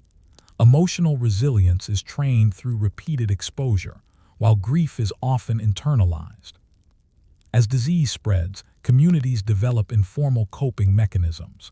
Neighbors share remedies, midwives travel between homes, and knowledge of symptoms circulates orally. Patterns of survival emerge: where to find clean water, how to treat a fever with available ingredients, which areas of the city are safer, which employers provide sick leave. Survival is partly a matter of observation and cunning. Epidemics expose the fragility of society. Entire streets may be struck simultaneously. Schools close. Work halts. Public panic arises alongside fatalism. Officials attempt sanitation reforms, but progress is slow. Individual and family strategies: quarantining, isolating the sick, adjusting diets, burning contaminated clothing, carry the burden of preventing widespread catastrophe. And so, everyday life is a constant negotiation with the invisible. You live in fear of what you cannot see, manage risks you cannot eliminate, and endure illnesses you cannot fully prevent. Health is provisional, fragile, and intimately tied to circumstance rather than luck alone. As you navigate these hazards, one quiet question persists. If survival depends on vigilance, adaptation, and endurance, how does the ever-present shadow of disease shape not just the body, but the perception of life itself and the way entire communities respond to risk and mortality? As time passes, disease is no longer an occasional visitor but a persistent backdrop to every day. You learn to live with it the same way you learn to live with noise, cold, and exhaustion. Survival is no longer just about work or food. It is about navigating the invisible threats that lurk in water, air, and even within your own home. You notice patterns quickly. Certain seasons bring predictable illnesses: winter chills, influenza, and respiratory infections; summer heat, spoiled food, and dysentery. Streets and neighborhoods are unevenly affected. Proximity to factories, sewers, and open drains increases vulnerability. Those who can afford it move away from high-risk areas. Others endure because mobility requires money and connections they lack. Hygiene is a constant, exhausting challenge. Water must be collected, boiled, or filtered when possible. Laundry is done infrequently due to cost and labor, and clothing is often worn until it is threadbare. Floors, walls, and bedding harbor bacteria, dust, and lice. Vermin, rats, fleas, and cockroaches are omnipresent, carrying disease quietly from house to house. Survival is a combination of vigilance, habit, and luck. Families develop informal strategies to cope. The sick are isolated if possible, though space is limited. Children are kept separate or supervised to prevent contagion from spreading. Herbs, poultices, and home remedies supplement occasional visits from doctors or midwives. Knowledge passes orally, accumulated from observation rather than formal training. You become skilled in recognizing early symptoms, predicting the course of an illness, and improvising treatments with limited resources. Even in wealthier households, danger is not absent. Middle-class families may have more space and access to physicians, but urban epidemics do not discriminate. Contaminated water supplies, poorly ventilated streets, and visiting servants or tradespeople all introduce risk. Fear drives behavior. Quarantines, avoidance of certain areas, and reliance on precautionary rituals emerge. Health becomes as much about perception as reality. Schools are breeding grounds for infection. Children bring disease home, spreading it to siblings and parents. Attendance is uneven during outbreaks. Some children are withdrawn entirely to protect them, while others continue regardless, often driven by necessity or parental expectation. The tension between education, survival, and social conformity shapes childhood in subtle ways. Illness also intersects with poverty. Malnutrition compounds vulnerability. Those who cannot afford sufficient food or clean water are disproportionately affected. Recovery is partial. Weakened bodies carry the consequences into adulthood. Mortality is higher for the poor not solely because of exposure, but because cumulative stress, hunger, and labor amplify the impact of disease. Public health interventions emerge slowly. Sanitation reforms, sewer construction, and water treatment gradually improve conditions, but implementation is uneven. Officials are cautious, funding limited, and resistance from landlords and businesses slows progress. Communities continue to rely on informal networks, neighbors, midwives, and charitable organizations to survive the day-to-day threats. Workplaces amplify exposure. Factories, mines, and workshops are poorly ventilated, crowded, and often unsanitary. The sick cannot always afford to stay home. Wages depend on presence. As a result, diseases like tuberculosis, typhus, and influenza spread rapidly. Survival requires not just physical resilience but tactical knowledge, avoiding direct exposure, limiting contact, and relying on protective habits wherever possible. Children growing up in this environment internalize lessons about risk and mortality early. They learn which foods, routes, and behaviors reduce exposure. They learn to cope emotionally with loss and illness, both in themselves and in those around them. This early exposure shapes not only their health, but their worldview, one attuned to vigilance, endurance, and adaptation. Despite all precautions, epidemics leave psychological as well as physical scars. Fear becomes a constant companion, shaping social interactions, mobility, and routines. Communities may shun outsiders or isolate affected families. Stigma attaches to illness, compounding the suffering of the sick and their caregivers. Emotional survival becomes as important as physical. Even for those who survive, disease has long-term consequences.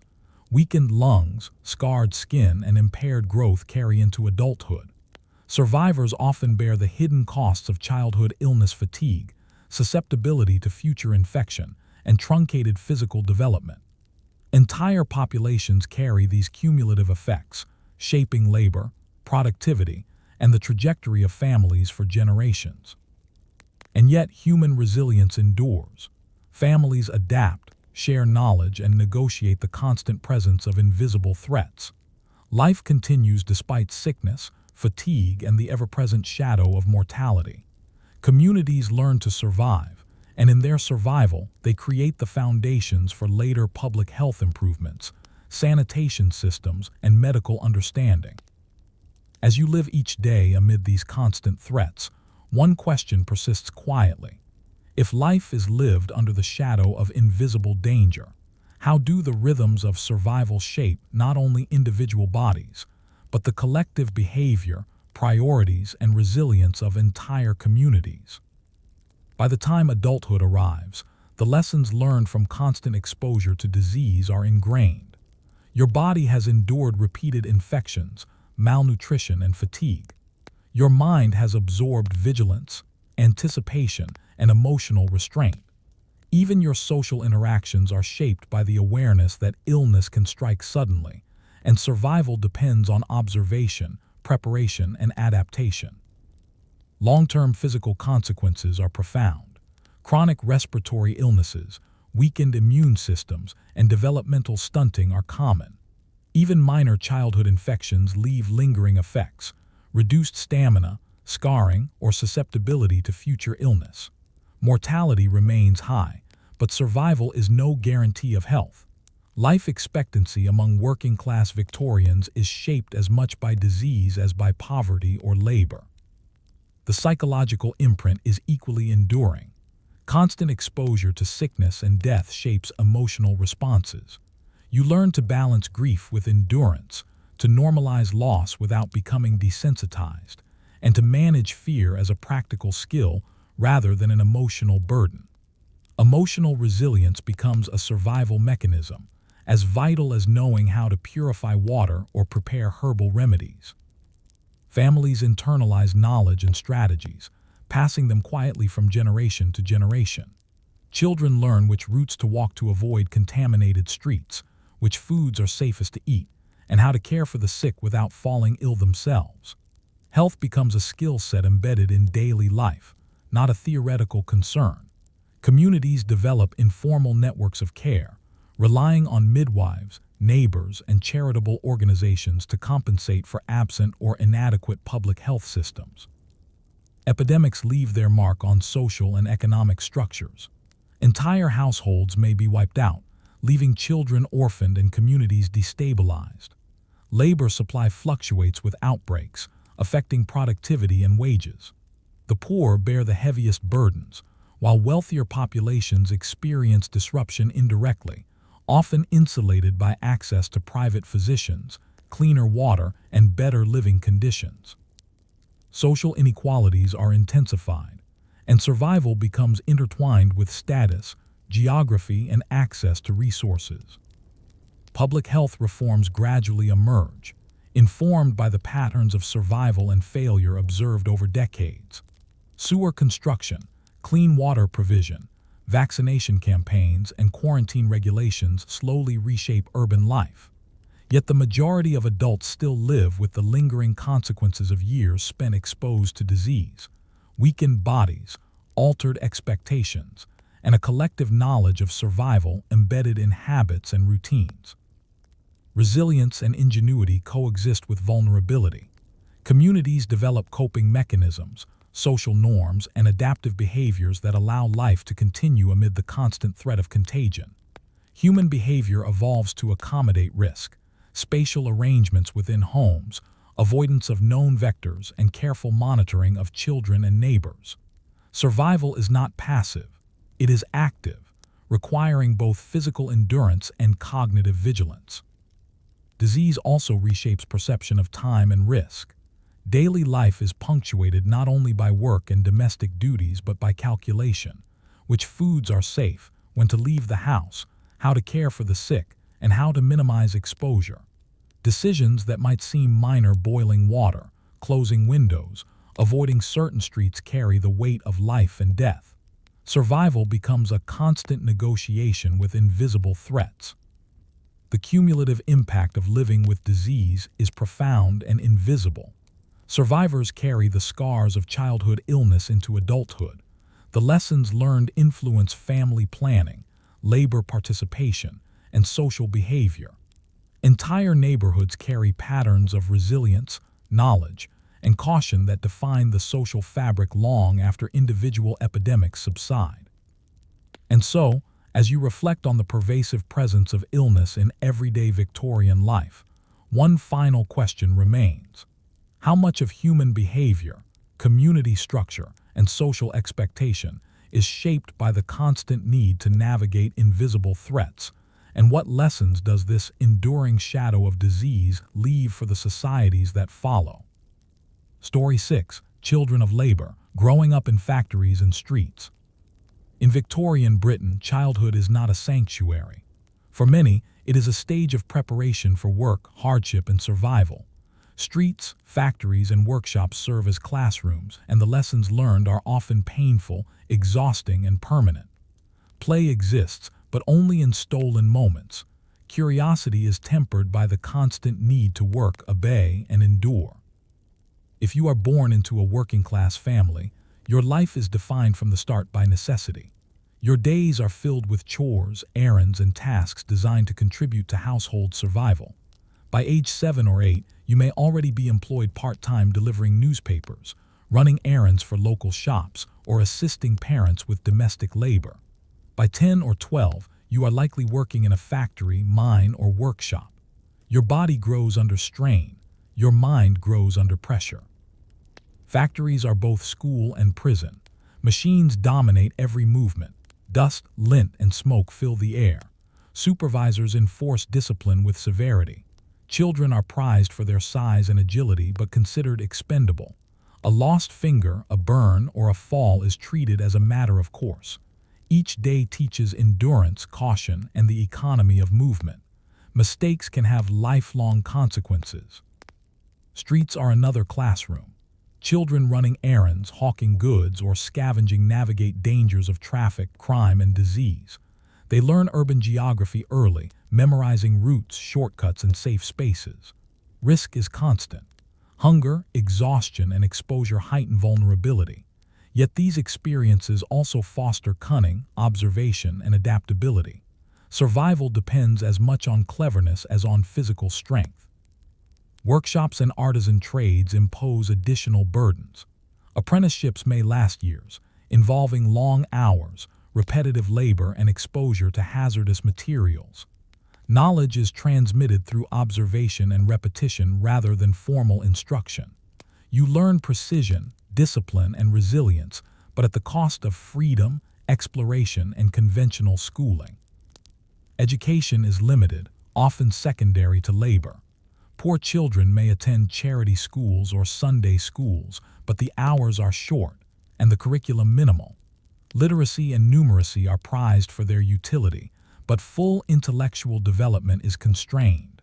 Learning becomes practical, oriented toward earning a living, rather than intellectual curiosity. Malnutrition is common. Meals are sparse, repetitive, and inadequate to sustain growth. Bread, weak tea, gruel, and occasional scraps form the bulk of daily sustenance. Children often begin work hungry, compounding fatigue and slowing development. Yet survival demands endurance. The body adapts, but often at long-term cost: stunted growth, weakened immunity, and chronic fatigue. Illness interacts with labor. Children in factories, mines, and crowded streets are highly susceptible to infectious disease. Tuberculosis, measles, scarlet fever, and gastrointestinal illnesses circulate easily. Sick children often continue working because absence threatens household survival. Early exposure to disease shapes adult health outcomes. Survival is partial. Even those who live bear the lingering consequences. Childhood is shaped as much by social expectation as by labor itself. Obedience, restraint, and endurance are praised. Curiosity or dissent is often punished. Emotional regulation is trained early. Grief, fear, and frustration must be contained to maintain safety and productivity. Psychological resilience develops in parallel with physical endurance. Neighborhoods and peers form informal social networks. Children watch each other for danger, share information about work opportunities, and form alliances to ease daily hardships. Street play is rare, improvised, and functional, often teaching survival skills as much as recreation. You learn to negotiate, strategize, and cooperate in ways that shape social competence far beyond childhood. Even within the home, responsibilities fall heavily on children. Younger siblings must be watched, meals prepared, and household tasks completed. Domestic labor merges with employment obligations, leaving little space for personal time. Childhood ends gradually, compressed by the pressure of necessity and responsibility. And as the day concludes, when you finally have a moment to sit, eat, or rest, one quiet reflection remains. Growing up amid factories, streets, and household labor, what does it mean to learn the skills of survival before you are even fully aware of the world outside, and how does such a childhood shape the adults you will become? As childhood progresses, the lessons of labor deepen, shaping both body and mind. By the time you are 10 or 12, the rhythms of work are internalized. Your body knows the pace of the machines, the weight of tools, and the strain of long hours. Your mind anticipates risk and adapts to constraints. Survival becomes second nature, and the boundaries between work, home, and play blur almost entirely. Factories teach efficiency in movement and thought.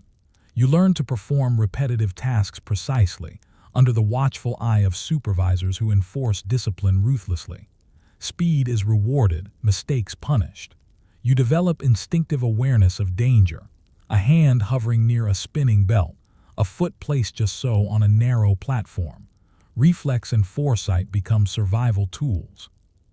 In workshops, apprenticeship reinforces skill and endurance. Your days are spent perfecting technique, balancing quality with speed.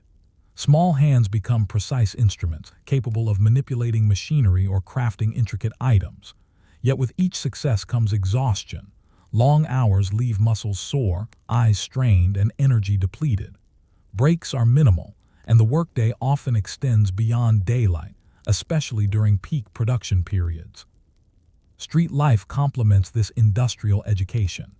Errands, deliveries, and informal trades teach observation, negotiation, and strategy. You learn which streets are safer, which vendors reliable, and which neighborhoods to avoid.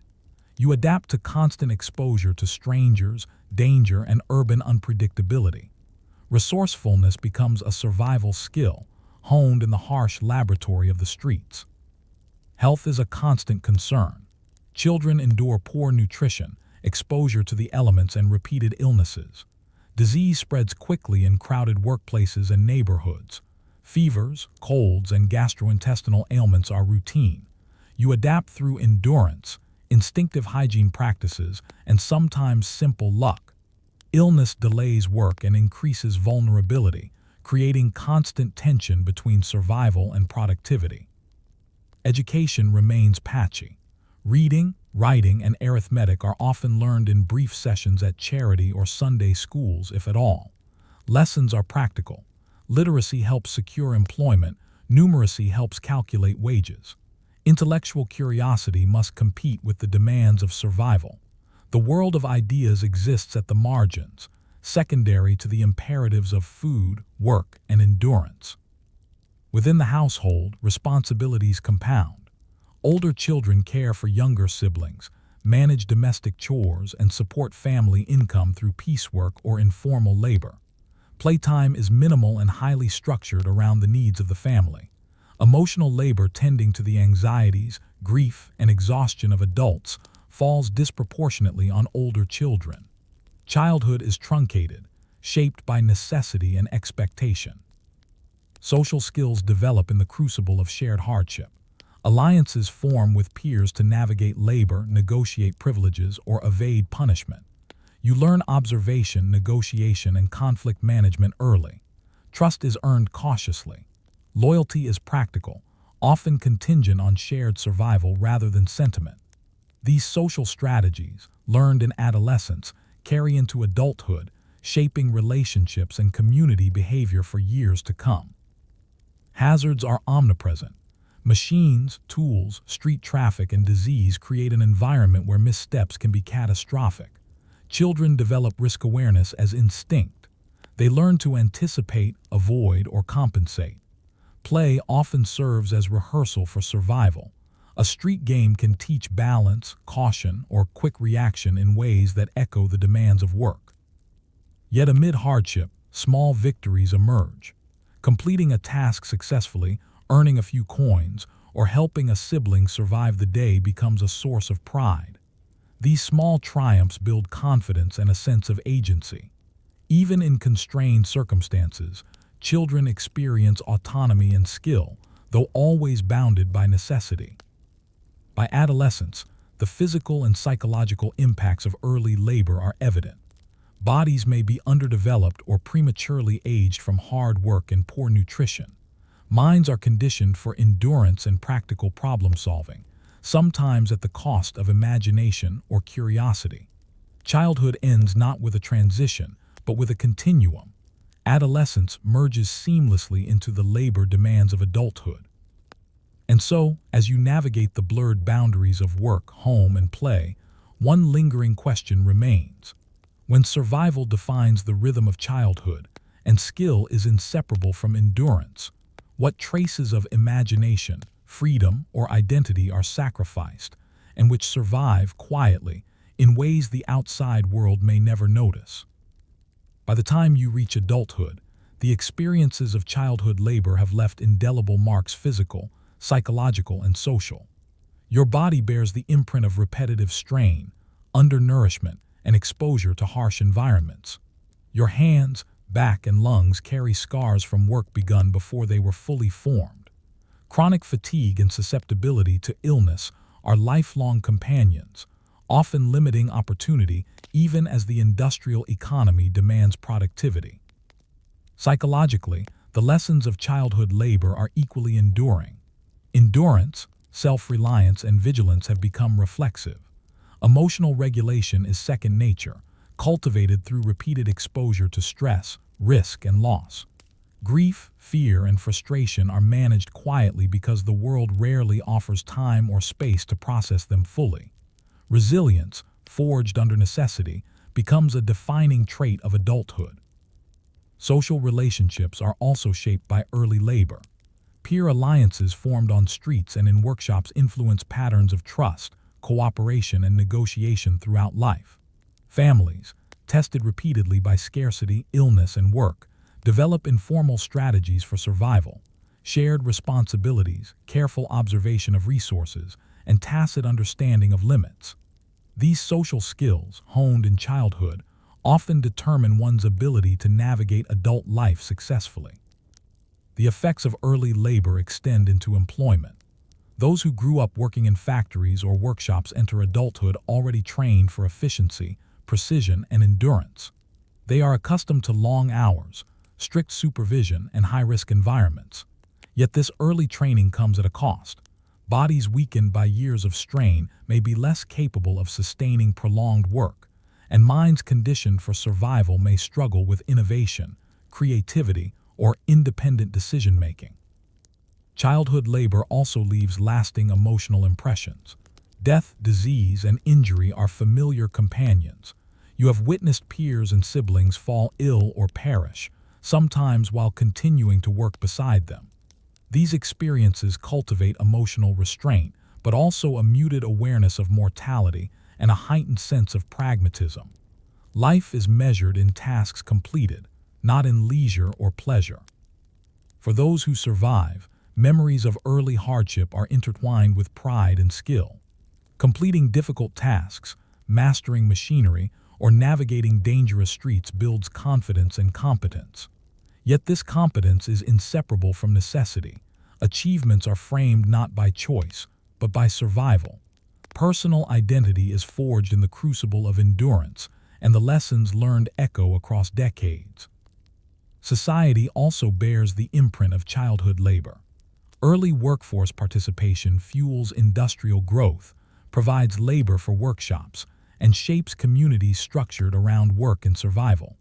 Childhood becomes a tool of economic production, with societal benefits accruing to industry and government, while individuals bear the personal costs. Social reforms limiting child labor, mandating education, and improving safety emerge slowly, often spurred by advocates who remember or witness the consequences of unregulated work. Health, once compromised in childhood, continues to influence adulthood. Chronic respiratory conditions, stunted growth, and musculoskeletal injuries affect long-term productivity, lifespan, and family life. Illness and frailty are not abstract, they shape daily routines, mobility, and capacity for work.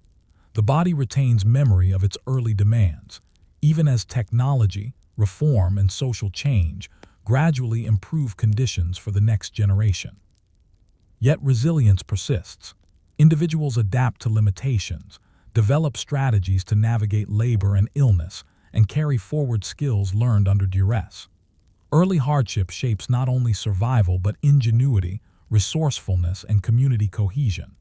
These traits, born in the streets and workshops, echo in workplaces, homes, and neighborhoods, forming the hidden foundation of Victorian society.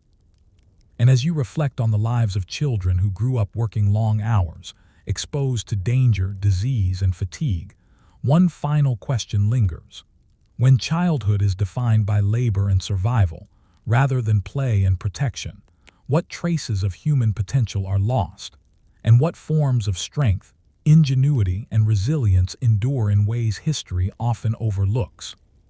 Story 7. Food, Hunger, and Survival: What Victorians Ate. In Victorian Britain, food is never just nourishment, it is a lifeline, a constant concern, and a reflection of social status. For the working poor, the day begins and ends with the question of what will fill the stomach, provide energy for labor, and survive the price of scarcity. Meals are minimal, repetitive, and shaped by both availability and cost, with survival often taking precedence over taste, nutrition, or variety. Breakfast is often a hurried, simple affair. Bread, sometimes stale, is common. Dripped with water or thin tea, it provides minimal energy to start the day. Some families may have porridge, oatmeal, or gruel, but these require fuel and preparation time, which can be scarce. Children eat quickly before leaving for work or school if they are fortunate enough to attend. Hunger lingers, a constant reminder of what the household lacks. Lunch is often skipped entirely or replaced with a small ration carried to the factory, workshop, or street. Meat is rare, often preserved or leftover. Vegetables are limited to what is affordable, seasonal, or grown in a tiny backyard plot.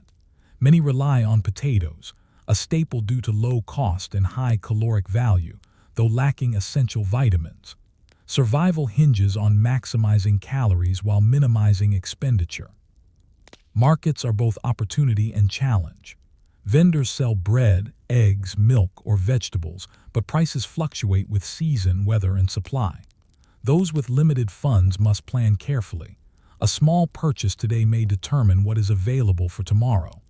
Bargaining, rationing, and careful observation are part of everyday skill, requiring knowledge of the market, human behavior, and timing. Food scarcity is compounded by urban living conditions.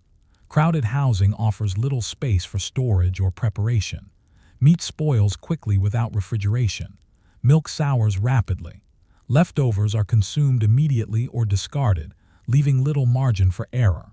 Households develop strict routines, boiling water, scalding milk, and cooking once or twice per day to stretch both ingredients and fuel. Hunger shapes labor as well. Children, factory workers, and laborers often perform physically demanding tasks on minimal calories. Fatigue, irritability, and vulnerability to disease are constant companions. Work is possible, but at the expense of long-term health.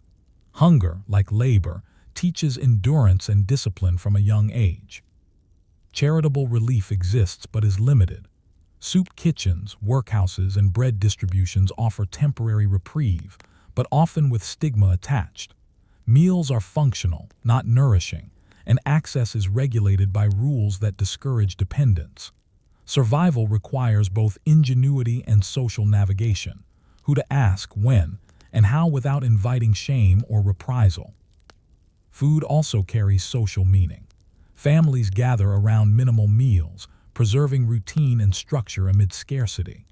Even the smallest dishes become central to domestic life, offering comfort, continuity, and a sense of order.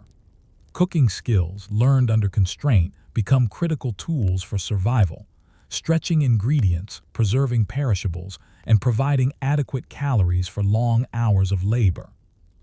Malnutrition is a constant risk. Diets dominated by bread, potatoes, and occasional tea leave children and adults deficient in protein, vitamins, and minerals. Immune systems are weakened.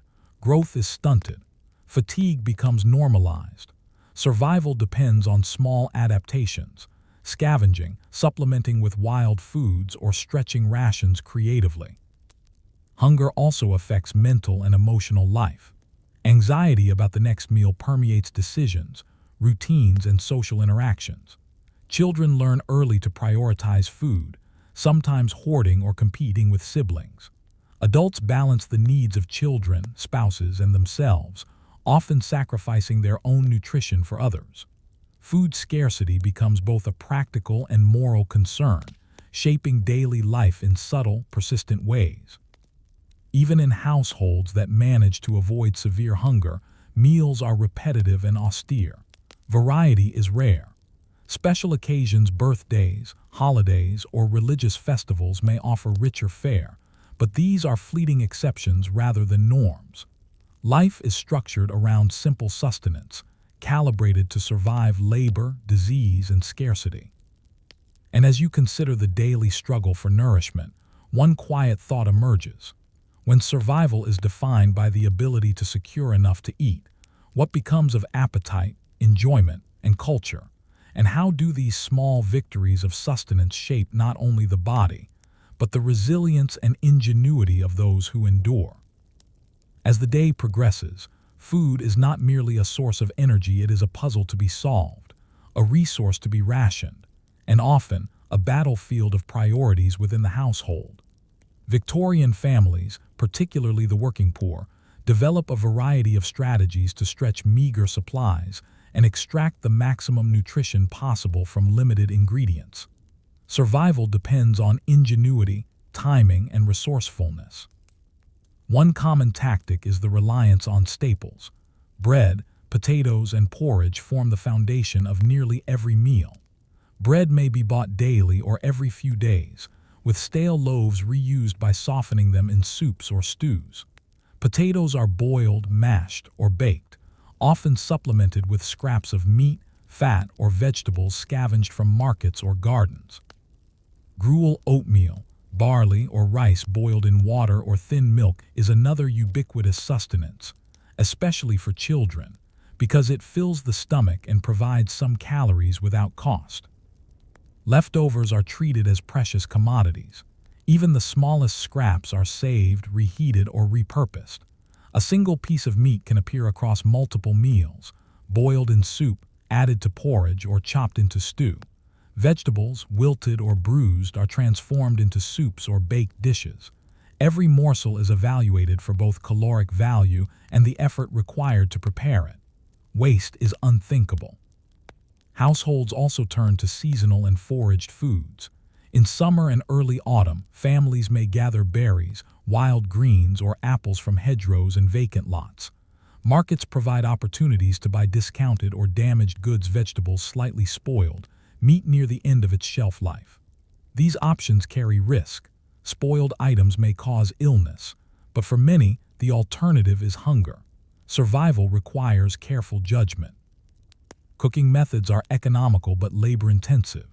Fuel, coal, wood, or peat is scarce and expensive. Families often cook once or twice per day, preparing meals that can last for hours or even days. One-pot stews dominate kitchens, combining any available ingredients. Boiling is preferred, both for efficiency and safety, killing some bacteria in an era before widespread understanding of germs. Meals are repetitive, austere, and functional, with taste a secondary concern to nourishment. Children are acutely aware of scarcity. They may hoard crumbs, scrape the bottom of the pot, or beg for small treats. They learn early that hunger is a shared burden, and that cleverness in food management is a form of survival. In households where wages fluctuate, children may even be sent to markets to purchase discounted or leftover items, negotiating both price and quality. Every day is a lesson in resourcefulness. Charitable institutions supplement diets but rarely offer luxury. Soup kitchens, workhouse kitchens, and occasional public distributions provide thin soups, watery porridge, or bread and margarine. Meals are functional, filling, and standardized. Recipients often endure humiliation or strict regulation. You must follow rules, arrive at the appointed time, and consume the food under watchful eyes. Yet for many, these small interventions are critical lifelines, keeping children alive and preventing adults from complete exhaustion. Illness and nutrition are intimately linked. Poor diets weaken the immune system, leaving children and adults vulnerable to disease.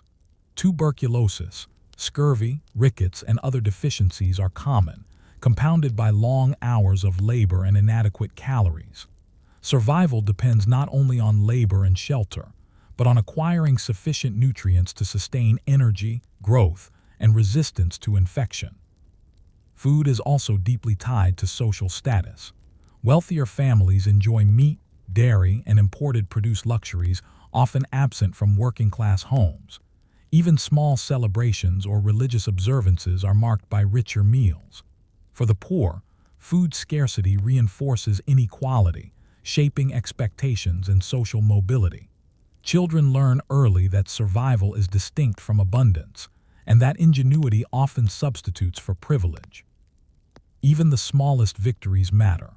A warm stew at the end of a long day, a few potatoes from a garden patch, or a slice of bread shared fairly among siblings can sustain both body and morale. Meals are not only about calories, they reinforce family cohesion, provide structure to the day, and offer rare comfort amid labor, illness, and scarcity. And as you reflect on the constant negotiation of meals, rationing, and nutrition, one question emerges. When survival depends on the careful management of what little is available, how does this daily struggle shape character, resilience, and the very way families define care, love, and endurance? By adulthood, the lessons learned around food, what to eat, when, and how to stretch it remain etched into both body and mind. Hunger is no longer merely a sensation. It is a framework for decision-making, a constant calculation, and a subtle driver of behavior. Your habits, expectations, and even your relationships are shaped by decades of negotiating scarcity. Physically, years of restricted diet leave lasting marks. Chronic undernourishment in childhood can stunt growth, weaken bones, and impair organ development. Vitamin and protein deficiencies manifest as rickets, scurvy, or anemia. Even when wages increase later in life, bodies conditioned to scarcity often struggle to adapt, retaining the imprint of early deprivation. Energy levels, stamina, and resilience are all shaped by this history of constrained intake. Mental and emotional effects are profound. Early exposure to hunger fosters vigilance, careful planning, and risk awareness. You learn to assess the value of food quickly, which scraps are safe, which portions can be stretched, which ingredients can substitute for others. Anxiety about scarcity lingers, even when food becomes plentiful. The mind retains the imprint of deprivation, influencing decisions about labor, family, and expenditure. Social relationships are also shaped by scarcity. Families learn to ration fairly, negotiate portions, and share meals equitably. Sibling rivalries and household tensions are often mediated by hunger, teaching negotiation, patience, and conflict management early. Community survival depends on observation and mutual aid. Neighbors share excess, warn each other about unsafe food, or help during shortages. Cooperation becomes a survival skill as critical as physical endurance. Work, labor, and nutrition are intimately linked. Inadequate food reduces productivity, yet labor demands remain unchanged. Adults endure fatigue to sustain income. Children perform strenuous tasks despite energy deficits. Survival depends on balancing intake with output, sometimes improvising meals from scraps, foraged items, or charitable aid. Hunger becomes a constant companion, shaping every aspect of life. Public health and industrial reform gradually improve conditions for some. Sanitation, refrigeration, and access to markets slowly increase both availability and safety of food. Yet for the majority of working-class families, scarcity persists. Meals remain repetitive, calorie-focused, and minimally nutritious. The lessons of early deprivation, frugality, planning, and endurance continue to define daily life. Hunger also shapes resilience. Individuals who have endured deprivation develop resourcefulness, ingenuity, and persistence. They learn to improvise, adapt, and plan for contingencies. These skills, forged in the kitchen, the market, and the streets, are as vital for survival as labor skills learned in factories or workshops. Scarcity teaches both caution and creativity, transforming limitation into a form of strength. Yet the psychological shadow of hunger is persistent. Even when food is available, the memory of deprivation lingers. Anxiety about waste, portioning, and fairness remains ingrained. Children raised under scarcity often internalize these lessons, carrying habits of frugality, vigilance, and resourcefulness into adulthood. For many, these patterns persist for decades, shaping both personal behavior and family practices. Ultimately, food in Victorian Britain is about far more than sustenance. It is a measure of survival, an indicator of social status, and a test of endurance. The struggle to acquire, prepare, and ration meals shapes bodies, minds, and communities. Everyday life is a constant negotiation with scarcity, a challenge that influences behavior, health, and social cohesion. And as you reflect on the long shadow of hunger, one final question remains. When survival depends on careful rationing, improvisation, and endurance, how does the constant negotiation of food shape identity, resilience, and the ways in which entire generations inherit both the wisdom and the scars of scarcity? Story 8: Streets of Peril, Crime, Poverty, and Survival. In Victorian Britain, the streets are alive with opportunity, danger, and struggle. For the working poor, children, and the destitute, urban life is not simply a backdrop, it is a crucible in which survival skills are constantly tested. Streets are the domain of labor, commerce, social interaction, and increasingly crime. Navigating them requires vigilance, cunning, and adaptability. If you are poor, the streets are a workplace. You may hawk goods, deliver messages, or scavenge what others discard. Every coin earned helps secure meals, fuel, or rent. Every step exposes you to hazards, horse-drawn traffic, rough pavements, and unpredictable weather.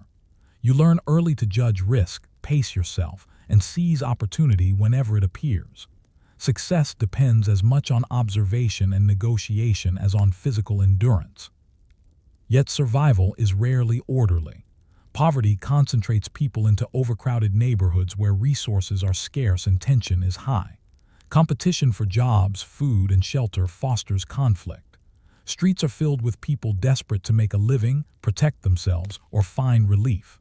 For many, the line between legitimate labor and petty crime is thin.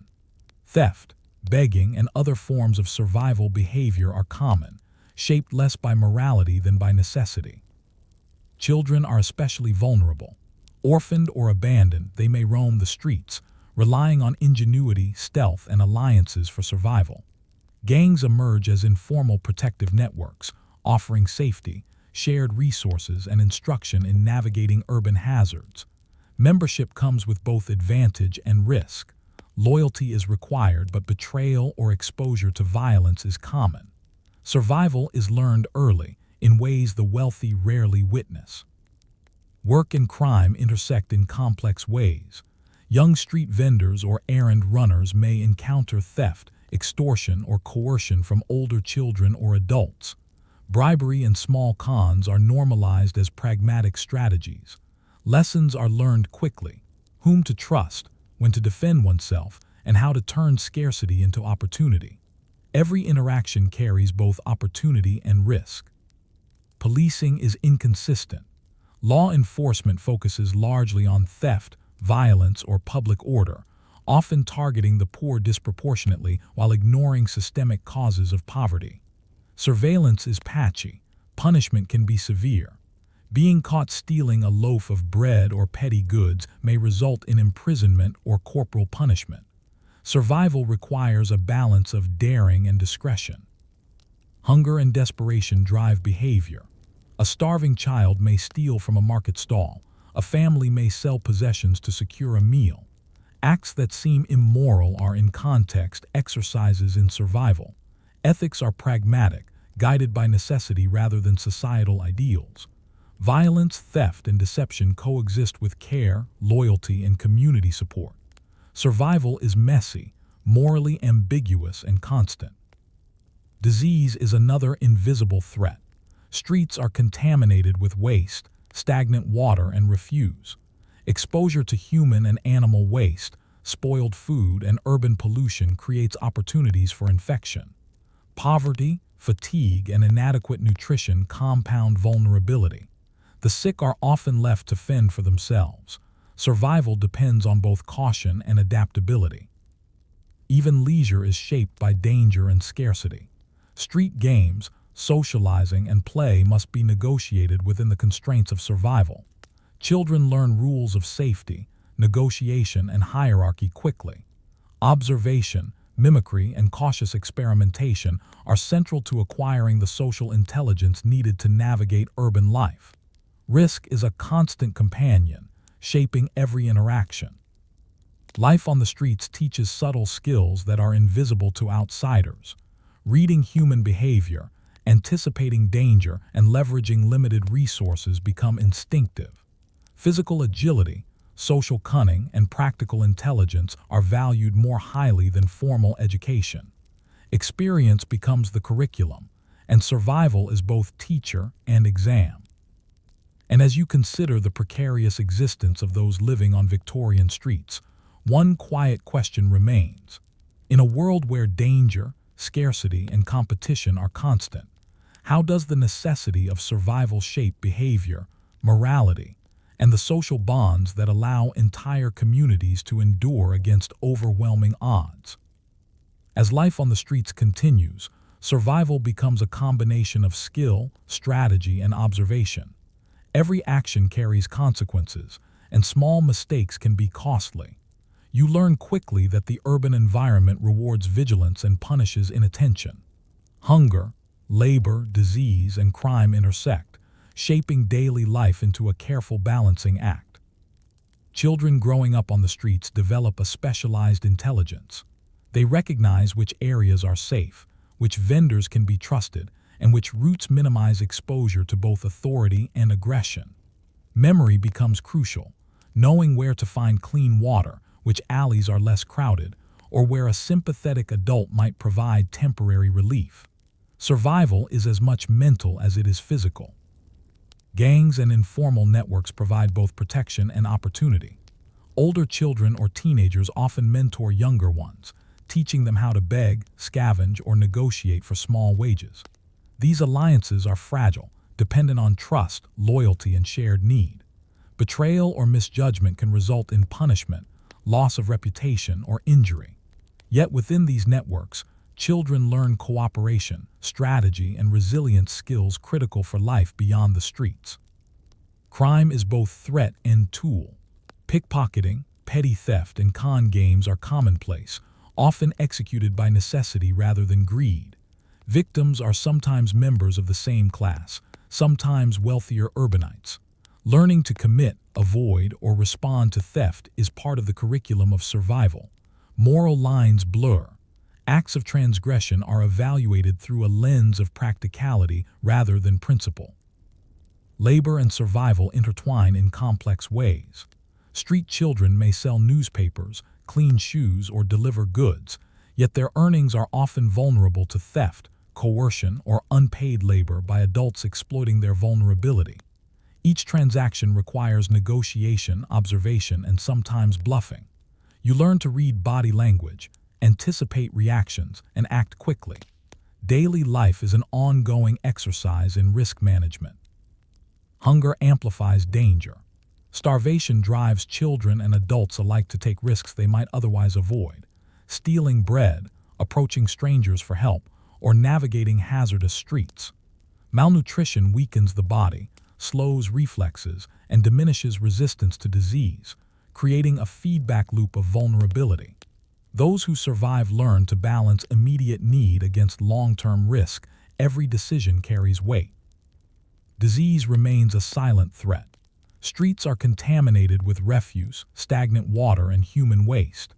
Exposure is constant, yet avoidance is difficult. Children who scavenge or work outdoors inhale dust, handle spoiled food, or come into contact with illness frequently. Survival depends on cautious observation, practical hygiene when possible, and resilience in the face of repeated minor illness. Chronic exposure leaves long-term physical consequences, including weakened immunity and stunted growth. Authority is unpredictable. Police patrols may target the poor aggressively while ignoring the crimes of wealthier citizens. Workhouse officials, charity inspectors, or local magistrates impose rules that must be navigated carefully. Understanding the limits of enforcement, identifying allies, and avoiding unnecessary confrontation become essential survival skills. Authority is part of the landscape of risk management. Amid danger, moments of adaptation emerge. Children develop improvisation skills, repurposing discarded materials, devising clever ways to earn or protect themselves, and learning social strategies for negotiation. These behaviors cultivate ingenuity and strategic thinking. Resourcefulness becomes a form of currency, as valuable as coins in the pocket. Yet emotional resilience is equally tested. Fear, grief, and exposure to violence are normalized. Death of peers, injury, and harassment are common, but the mind adapts. Stoicism, calculation, and emotional compartmentalization develop as essential survival tools. These patterns of thought, ingrained early, carry forward into adulthood, shaping responses to both hardship and opportunity. And as you reflect on life amid the hazards of Victorian streets, one pressing question emerges.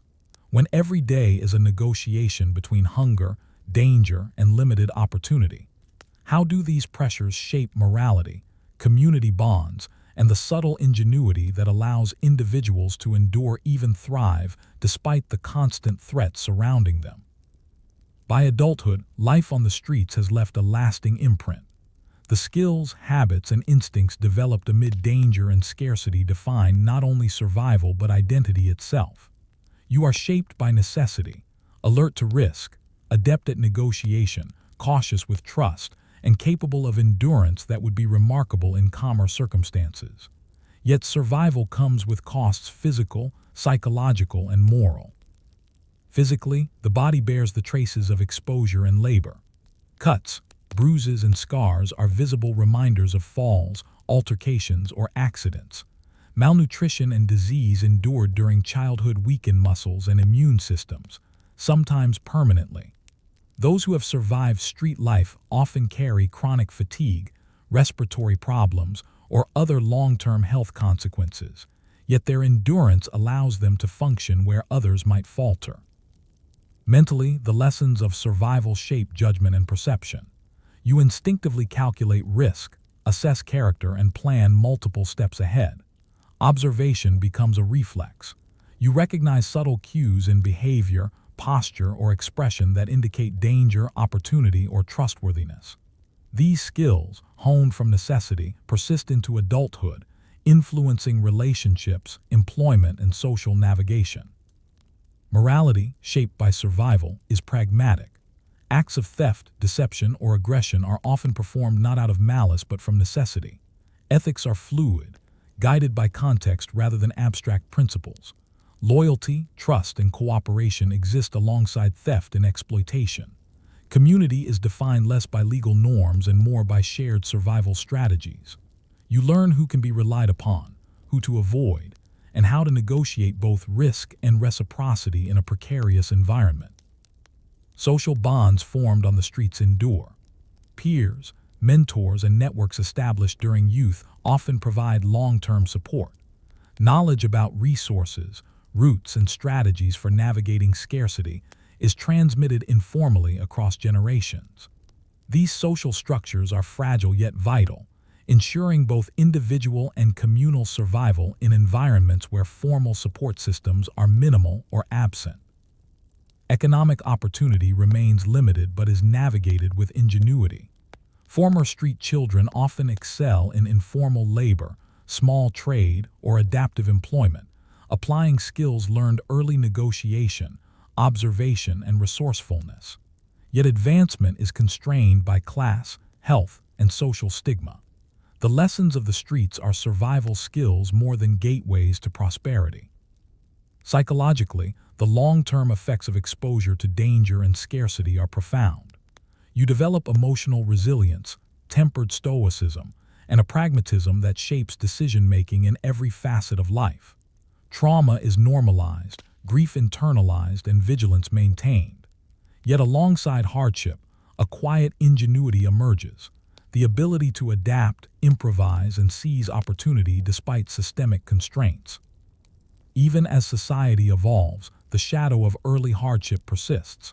Public health improvements, education reforms, and labor regulations eventually reduce some hazards, but the scars of street life on body, mind, and habit remain.